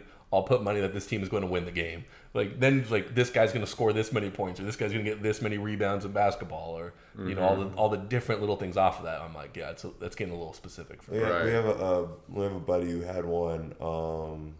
That was we were watching the game. It was Rob Rogers. It was Rob Rogers. He was with Long Island. Name sounds familiar. Yeah, reliever, heavy. I want to say heavy 2-seam. Anyway, Give the scouting report before you yeah, tell us right. about him being a No, guy. that's how we know people. That's right? how we talk. But he had a bet going for a Packers game. It was like Aaron Rodgers gets over this many rushing yards, and it was so exciting every time Aaron Rodgers drops back. Like scramble. Pull it down, right? That's funny. And it's just like, but like that's how I like. If I'm gonna be a sports bet guy ever in my life, because I've dabbled, but I've never really been a guy. Right. I want it to be those kind of bets where it's just like something ridiculous to yell at the TV for. Right. Like I had a World Series one go through for an extremely small amount of money. I want to say it was game 1 of the World Series. I had like a hit in each inning. I remember that one. And it's like, and that actually allowed me to like it gave me a reason to lock in, the whole time I was watching it. It's like somebody's got to get a knock here. Right, absolutely. Every pitch, you're just like, let's go. Yeah, somebody. I don't the count. Let's go. I don't Sit care on who it. scores because I wanted the Rays to win. I don't care. I can still root for the other team because it just needs to be a knock. It can be a double play after, but I need a knock. Right. Good times. It's funny. Good times, man. Well, we finally got Rob Rogers into an episode. Yeah, we've been trying to wait. We gotta get him on one too. I just think that's so funny. That is like how baseball players. It's like, I'm gonna tell you the story about this guy, but do you know who he is? And then you give him your like scouting report. We on, like, literally the player. did that before we turned the podcast on. I was like, "Oh, you remember so and so? Yeah. He was 94, 95. Yeah. Good slider. Oh yeah, now I remember him. Oh Yeah. yes, absolutely. We talk about. I don't remember. I will not remember a pitcher by appearance away from the field. But the second I see him throw a pitch, I will tell you I'll give you at least a vague breakdown of like his stuff. Right. And I can I'd be like, do you know by name? Show me a picture. I don't know who the fuck that is. And then he gets on the mound and it's like, oh yeah, two seam slider 3/4 guy. Right. Love that, man. It's funny. All right, well, that's all I got. I think that I think we got. That's all I got. I think we got it. I want to appreciate you coming out here, though. Unless you got something else you want to bring up. You don't have to fight for it. You know, No, I'm just. What do you? It doesn't come naturally. What's your plan moving forward?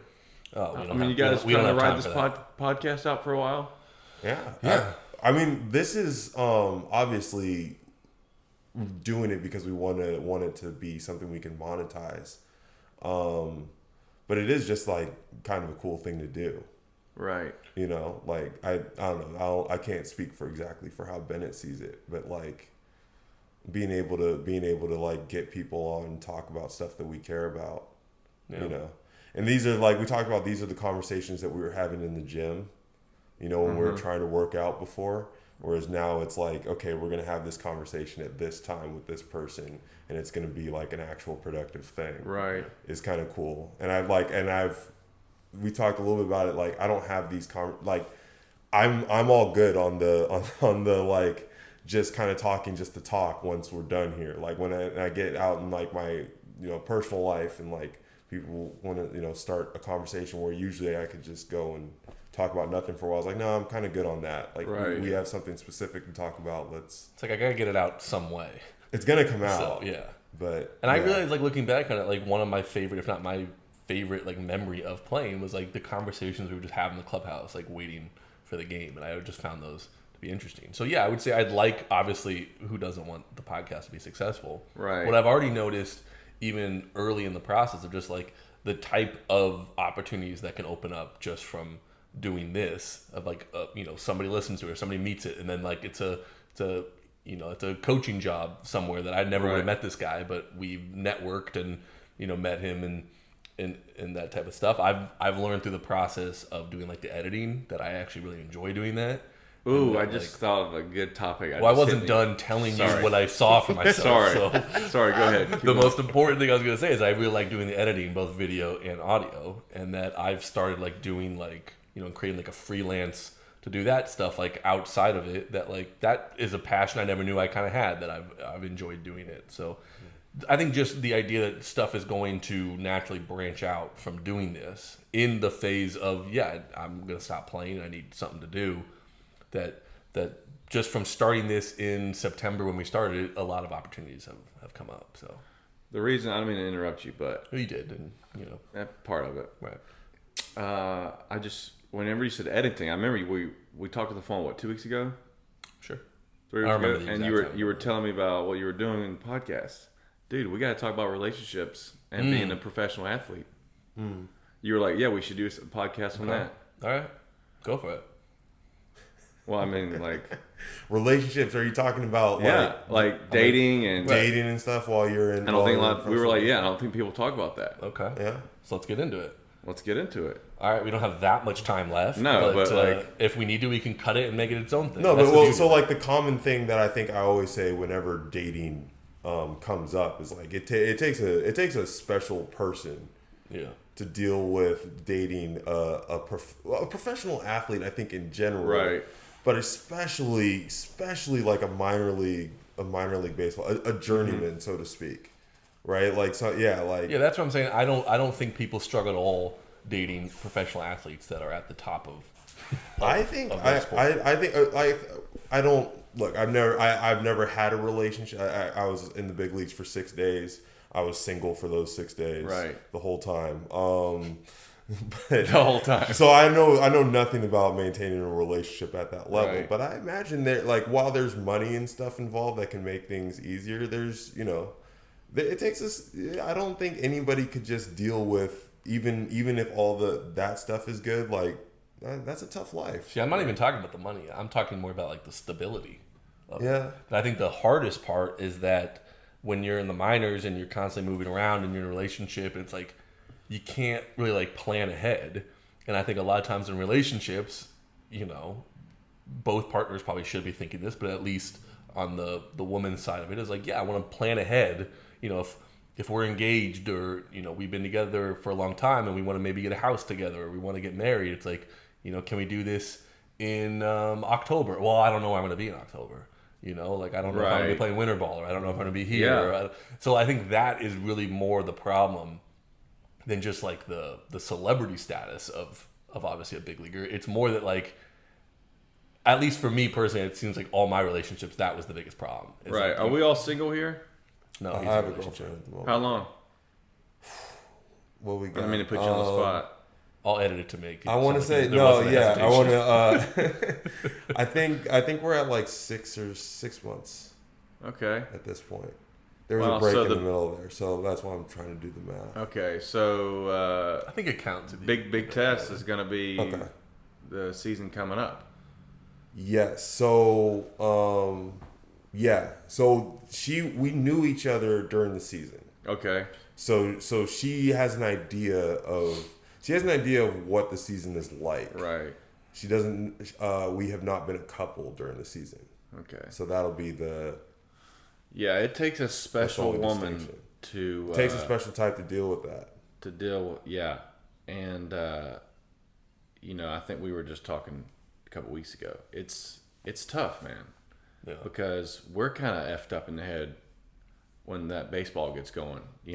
Oh yeah. Like we're 24/7. Like we're game's over. I'm at home thinking about my at bats or my pitching or whatever happened that night. Mm-hmm. Whereas I'm supposed to be spending time with the girl who's in town visiting, right, and giving her everything I have. But yeah, I'm thinking about my career. Right. When the girl comes to visit and it's like, hey, before the game, let's do this and this, and it's like, I gotta pitch. I mean, early work starts at 1. And I'm not waking up. I gotta work out at 9 o'clock. I'm not going on a hike with you or something. Right. Like that, yeah. Sorry. That's one thing I realized. Well, I'm maybe too late or whatever, but because when we were talking 2 weeks ago, and I was like, man, I've never really dated anybody serious. Because you think about it, and my host mom back in Lancaster told me this. She goes, professional athletes, because she's hosted players for like years, and a lot of them weren't married. But she's like, it just dawned on me that a lot of you guys are in your relationships, you're very immature. And on how to do things, because one, you've been playing sports your whole life, so you go from either college or straight to professional baseball, which consumes all your time. So from 18 to let's say 23 or 24, when most people are in college and figuring themselves out, what they like, what they don't like about somebody else. Yeah. You're on the bus grinding and you're chasing that goal. Yeah. And so I think for a lot of guys, that's why I see a lot of single, bro. I mean, you guys have been around. I've seen divorces. I've seen infidelity. Yeah. It's tough. I mean, there's a very big stereotype on, especially minor league baseball. Right. And I honestly, I don't think it's by choice. I also don't think it's accurate. In my experience, I've seen it go 50-50, where I've played with guys that are obviously not faithful. But I've also had guys had to receive a phone call that their girlfriend back home or their wife or back home was cheating on them. Right. So like I've seen it go both ways. That's why it always bothered me. Okay. Yeah. That's it was like, oh, guy. I'm like, I'll tell this story. I actually don't remember this guy's name, but it was the worst thing I've seen in my career. He was. I was down in Aberdeen. He was like an older pitcher that probably being in short season meant this wasn't going very well type of thing. He was older than he should have been at this level. Mm-hmm. Nicest guy, talked a lot. He was like kind of that veteran presence on the team. Was that guy that was just so in love with his girl, his fiance. Mm-hmm. They were getting married and would constantly talk. Like we became close. Like constantly we talk about her, and it wasn't like an obnoxious thing. It was very sweet the way he would talk about her. He really loved her. Right. So I show up to the field one day. I was starting. So I showed up a little bit later, as starting pitchers do. And I saw him outside before I got to the thing, and he was clearly on the phone, and whatever conversation he was having was not going well for him. I could tell that. Okay. I don't mean to laugh at him, but the conversation wasn't going well for him.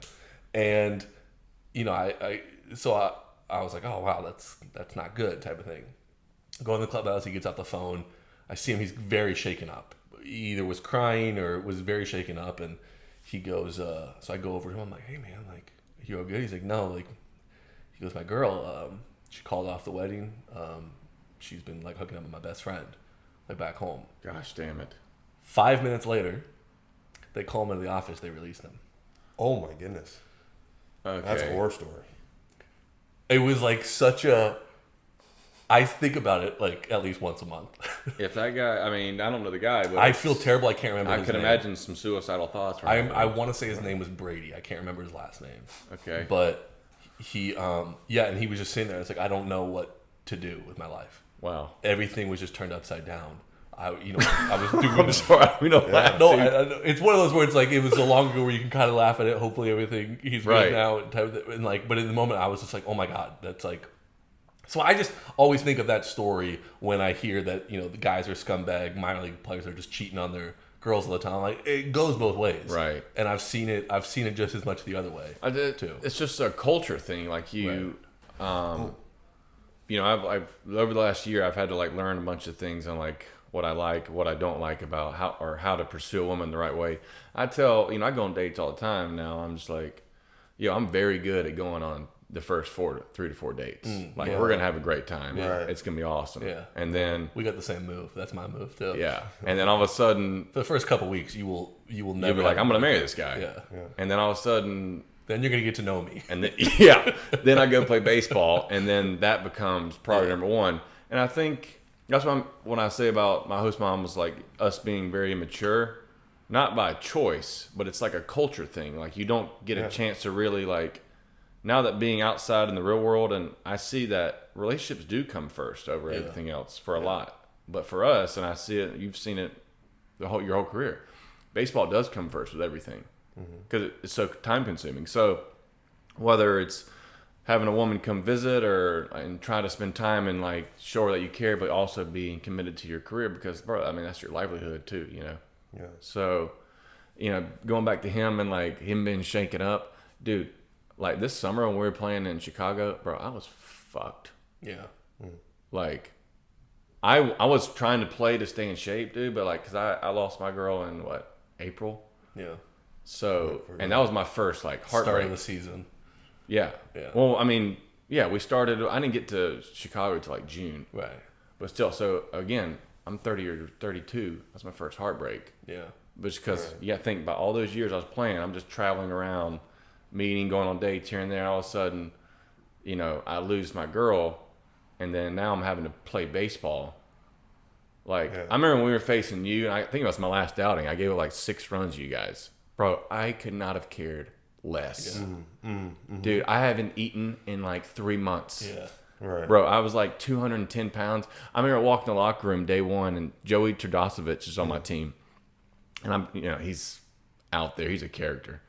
But, I walk in, I'm getting dressed to go shower for the game. He's like, damn, Shuman, I see you've been working out, during COVID. And I'm like, bruh, it ain't working out. I'm shredded because I ain't eating. Yes. You know what I'm saying? Right. So, like, I'm trying to pitch while... Yeah. I mean, bro, I'm sitting in the bullpen thinking, like, man, I could have done so many things. Shuman get hot. Yeah. Right. What? Yeah. Dealing with a breakup during the season. Bro, I don't even know how it's possible. Yeah. No, it's not possible. I lasted 6 innings. Well, I mean, that's why, just in general, I mean, long distance relationships. Right. Tough, regardless of what you're doing. So, and I've always felt one of the main reasons is because, like, little things in a relationship that would normally be squashed, with one conversation or something like that, they build because you're not able to see that person. Yeah. And it's like something that would have, earlier in the day, by the time we had dinner, if we were living together or, something like that, it would have been over with. Now it just continues to build where it's like, and then when you get in a fight and it's like, now I don't know what this person's doing. Bro, I broke up during COVID. Yeah. I hadn't seen my girl since we were, she came visit me in Australia. Yeah. Last time I saw her was in Melbourne, Australia at the airport. Yeah. Wow. And we broke up in April. So, and then I go play ball. Like, I couldn't go visit her because of COVID. Yeah. Right. And honestly, I don't even think she wanted me to come visit. Right. Like, right. It seems like she made her decision. Yeah. Well, there's part of that that you're like, well, I think she might have rethought that. But, yeah, so, again, I go play ball, and I'm sitting here thinking, what am I doing? On top of I'm in the American Association. Yeah. And there were times I'm like, I'm playing against 23, 25-year-old slapdicks. Going through and then next thing you know, and then I'm giving up 6 I was going to runs. say, I just wanted to, because I had like my first actual breakup back in like 16 during the season. And it's terrible to say because I don't want to go through that feeling again. But it was also probably one of the best stretches I had as a baseball player. And it's like that shows you're great at dealing with adversity. no, Right. it's not. What it really is I realize like the less I'm actually like thinking about baseball. Like I don't know how to say this the right way. Like during that time, I remember specifically it was like the game after me and my ex-girlfriend at the time had broken up. And I was so like devastated by that like I was DHing that game. Like I barely went into the dugout except for just to go on deck and hit. Like I was just like sulking in the clubhouse, just like I don't really care about any of this. And it'd be like, oh yeah, like okay, I'm up in 4, let me go. Like I get my swings in the cage, then like walk in the dugout, like just kind of like let me get this over with.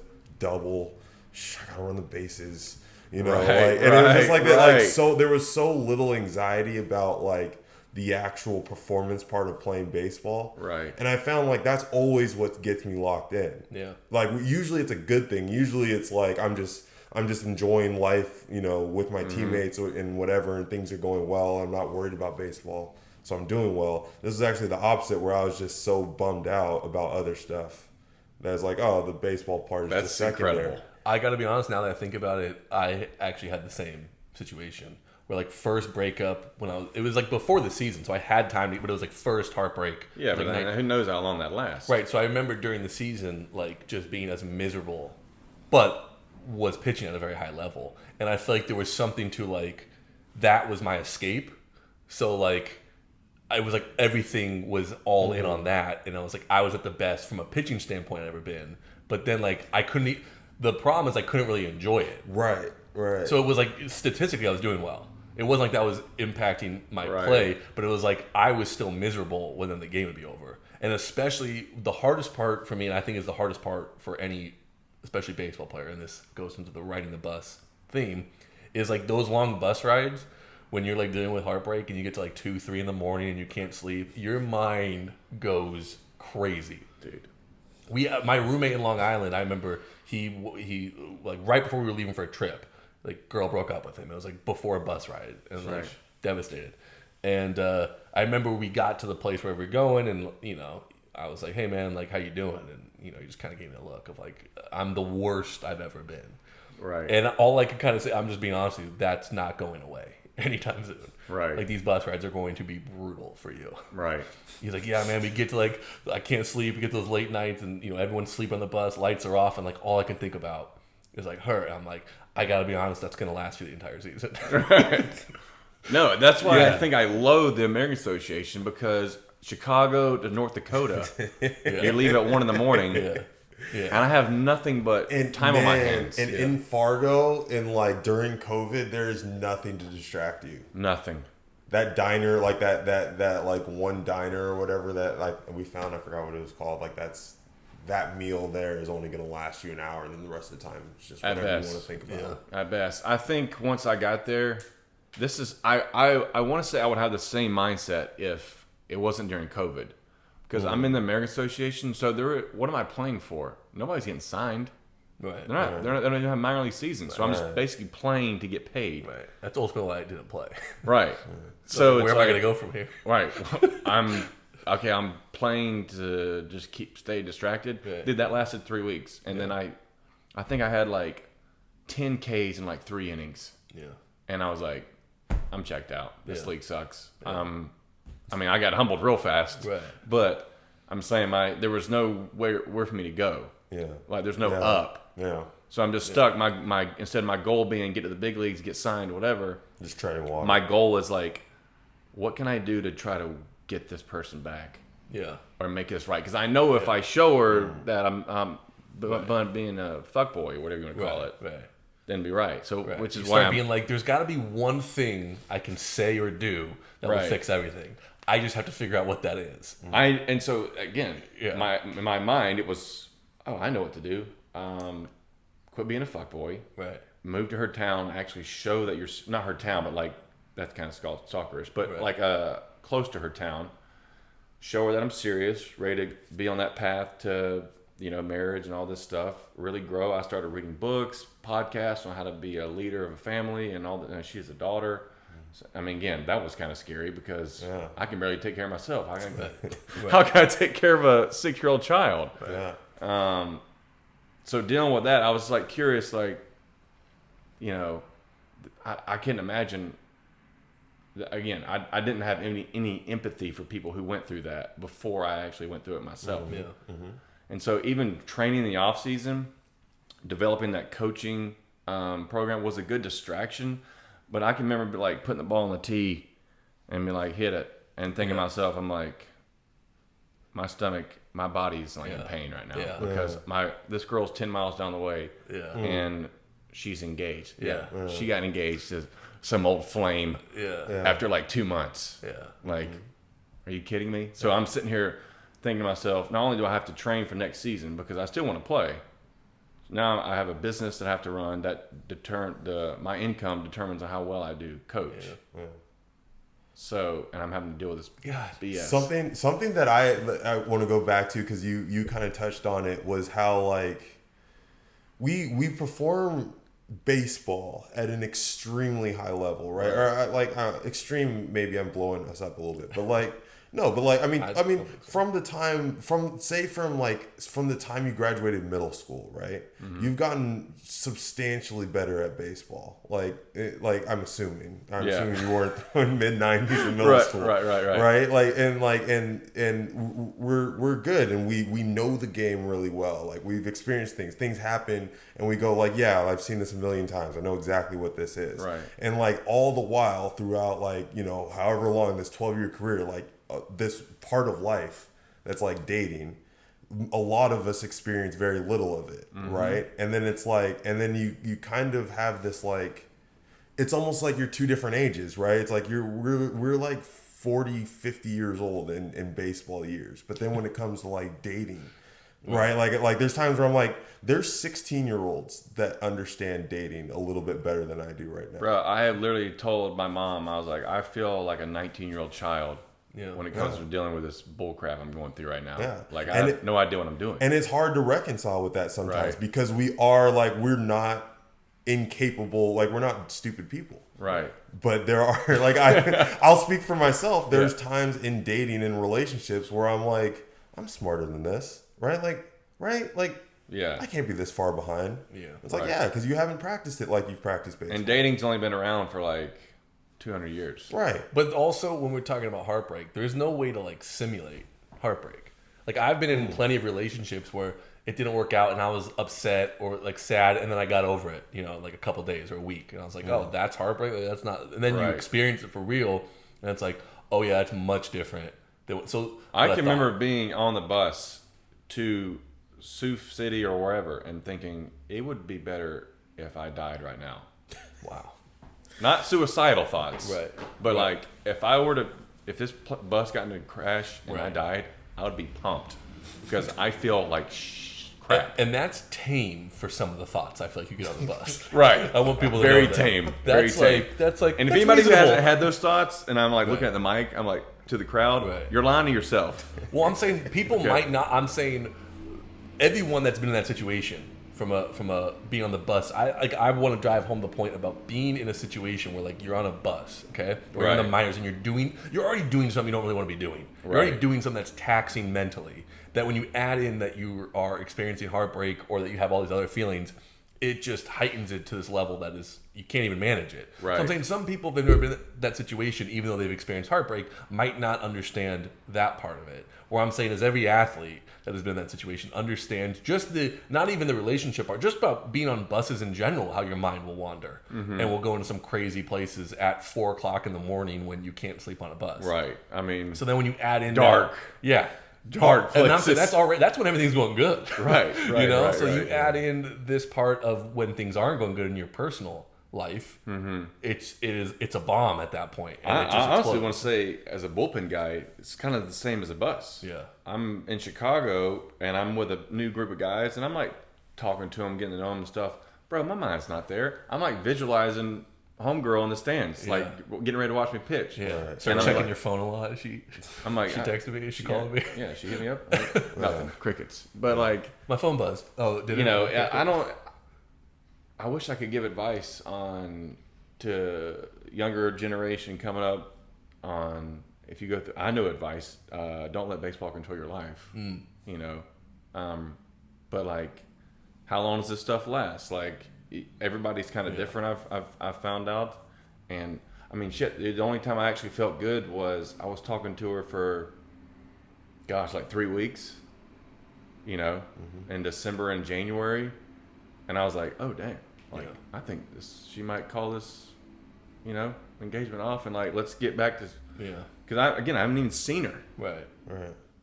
And so then we met, and I was like, oh, bro, this is 100% happening. Like, I'm so mature now, and I feel it. And then she decided, like, yeah, I'm engaged. Yeah.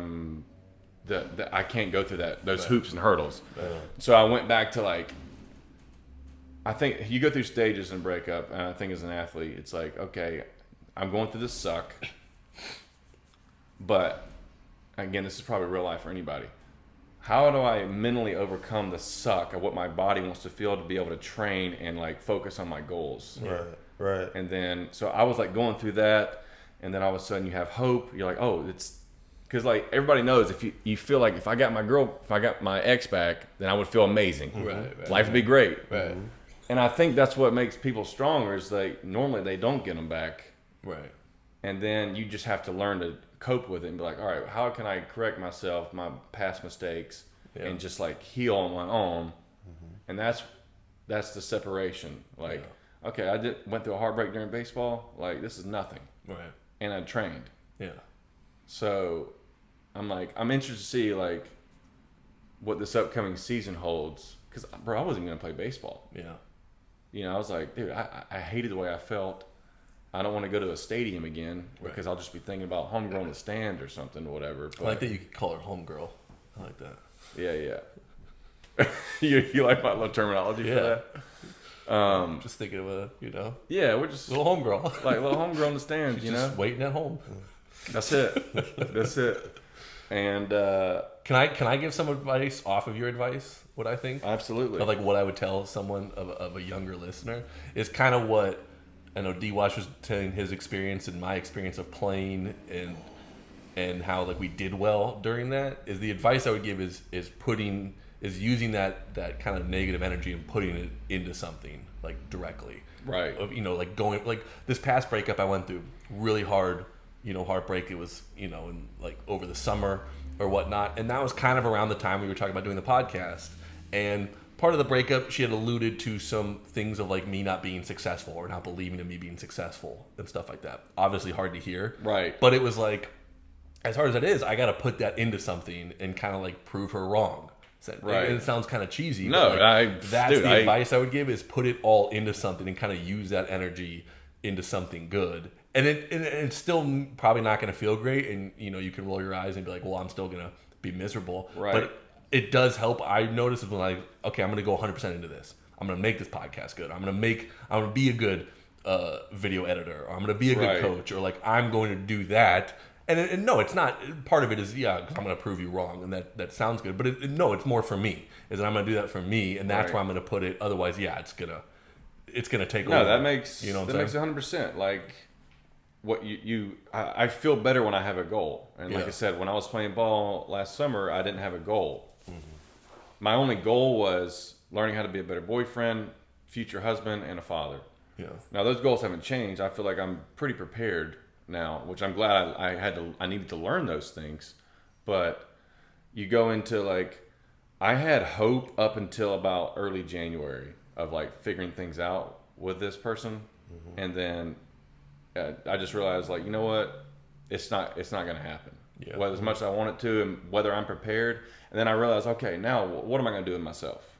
Well, I still prepared for the last 7 months to be a father, a husband, and a better boyfriend. Those are 3 great things that I think anybody should learn and to study themselves. Now, what's my next goal?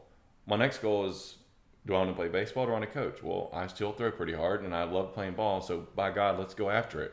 So now my mindset goes from, growing as a human being to now I'm back on the baseball goal and I want to get after it. So now my mind's not focusing on the goal of trying to get her back and showing her that I'm somebody that she should be with. But now I've become better and my goal goes back to what I actually really care about. Yeah. What do I like doing with my life? Yeah. I like playing baseball and I'm pretty good at it, or at least I think I am. So what can I do to better myself that and give it and shoot at that goal, whatever it is, until you complete it, or another door or opportunity comes along. Yeah. Because unless you don't have a goal, bro, your goal is just going to be to try to get back that person. Yeah. So it's like, how do you shift your mind to your goals being video editing or whatever opportunity comes on that you're like, oh, I actually really enjoy doing this. Yeah. Yeah. You talk about having a direction. Right? Yeah. Like when Yeah, talk basically. about coaching. Yeah, right. Yeah. Right. Like having well, but I mean, it's easy to lose that, especially like for us, we, you know, we spend so much time, our direction is just baseball. Right. Like it's just get really good at baseball. I want to be really good at baseball. There's like so many other things to try to be good at. This may sound pretty ridiculous or maybe immature, I don't know, but bro, I was like low-key scared as crap to get serious with somebody. Yeah. Right. Like, again, that hurt me right now, but I had to, that's not like a wall I had to break through. You know what I'm saying? Like, Yeah. That's a scary thing.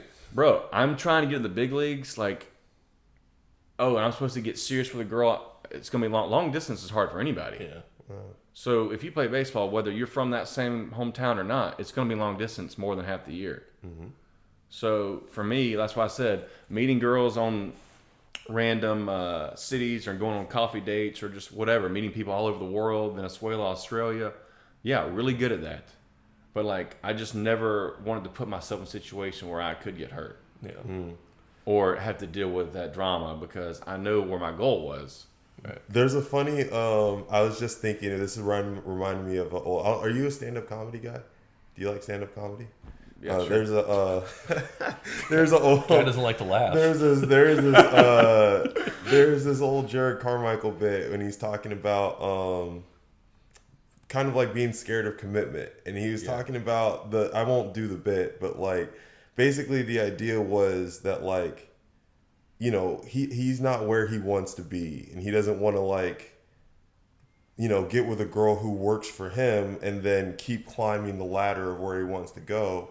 And now he's with some girl from this earlier stage of his life. The punchline was like, you know, I can't be at dinner with Jay-Z and Beyonce and with this girl that I met at a Subway. You know what I mean? Like she's embarrassing me. Like Right. You know what I mean? But I think like on the real side of that joke is like think about being in minor league baseball, and like think about like I don't know, like girls you meet along the way, right? And you're thinking like, you know, well, I don't know what kind of girls I might be meeting, and if I get to where I want to go, right? This fear of commitment of like if I get to the big leagues, right? Like, and I already married when I was an A-ball. Right. You know, like what am I missing What if I meet on? Scarlett Johansson? Yeah. And she's like in love with me. Yeah. You know, and again, that's just like that. Those are some thoughts I probably had. I know I had, especially early on. Are you giving up on Scarlett Johansson? No, Have you given up on Scarlett Johansson? No, there's always. Well, she's married now. Is she? Yeah.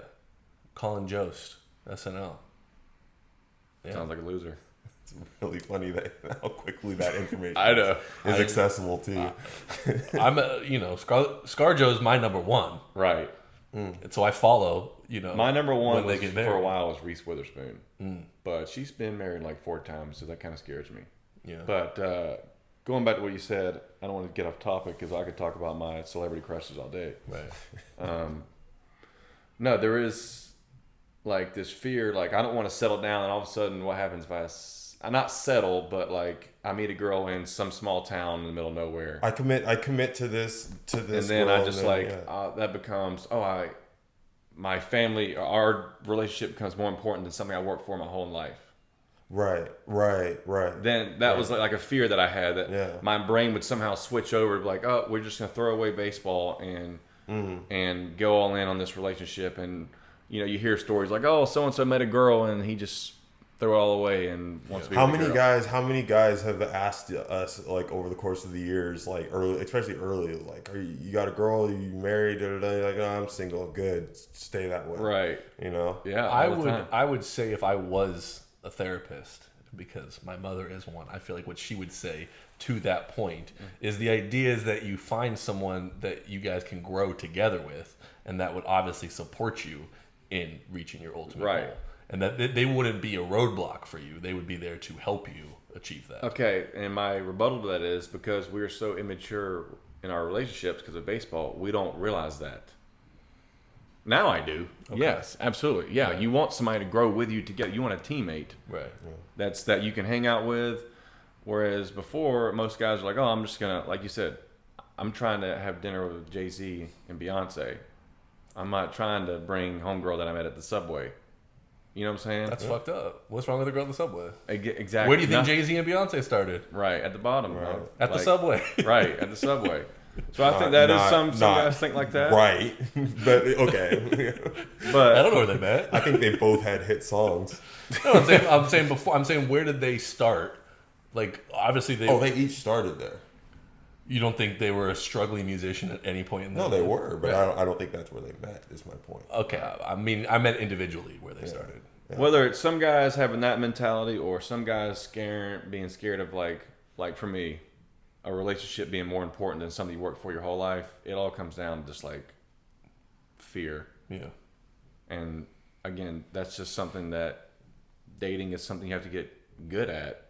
I mean, I was saying not good at, but like it's good to meet people and be like, all right, once you get that mindset, the mature mindset, like, oh, I want somebody that I can like grow with, who's going to help me in my career. Right. Then you're in the right mindset. Like now I can start dating for the right reason, which is towards marriage. Right. You know what I'm saying? Instead of just going like, oh, I'm in Wichita, Kansas. Let's go grab a drink. I'll never talk to you after this, but it'd be cool to just. Well, and also just understanding the difference. I think that was a big thing for me is like understanding that like not everybody is looking for the same thing, right? Like someone you meet in Wichita that you're just a passing could be exactly what they're looking for, right? But it also and just understanding that not everybody is trying to do what you're trying to do, right? That's what I don't know. That's been a big realization for me over the last few years. I think that's a great realization, and I think that's also a great place to end it. Yeah, absolutely. We're coming up on 2 hours here. Really? Well, also, we have to. Speaking of coaching, we have a very important game. We have to huge game. Have to go coach. But I want the takeaway to be like, as I'm hearing it, Scott Shuman, our guest, is single and ready to mingle. Absolutely. So if any of the ladies listening to that and want someone who's serious and to spend time on himself, here's your guy.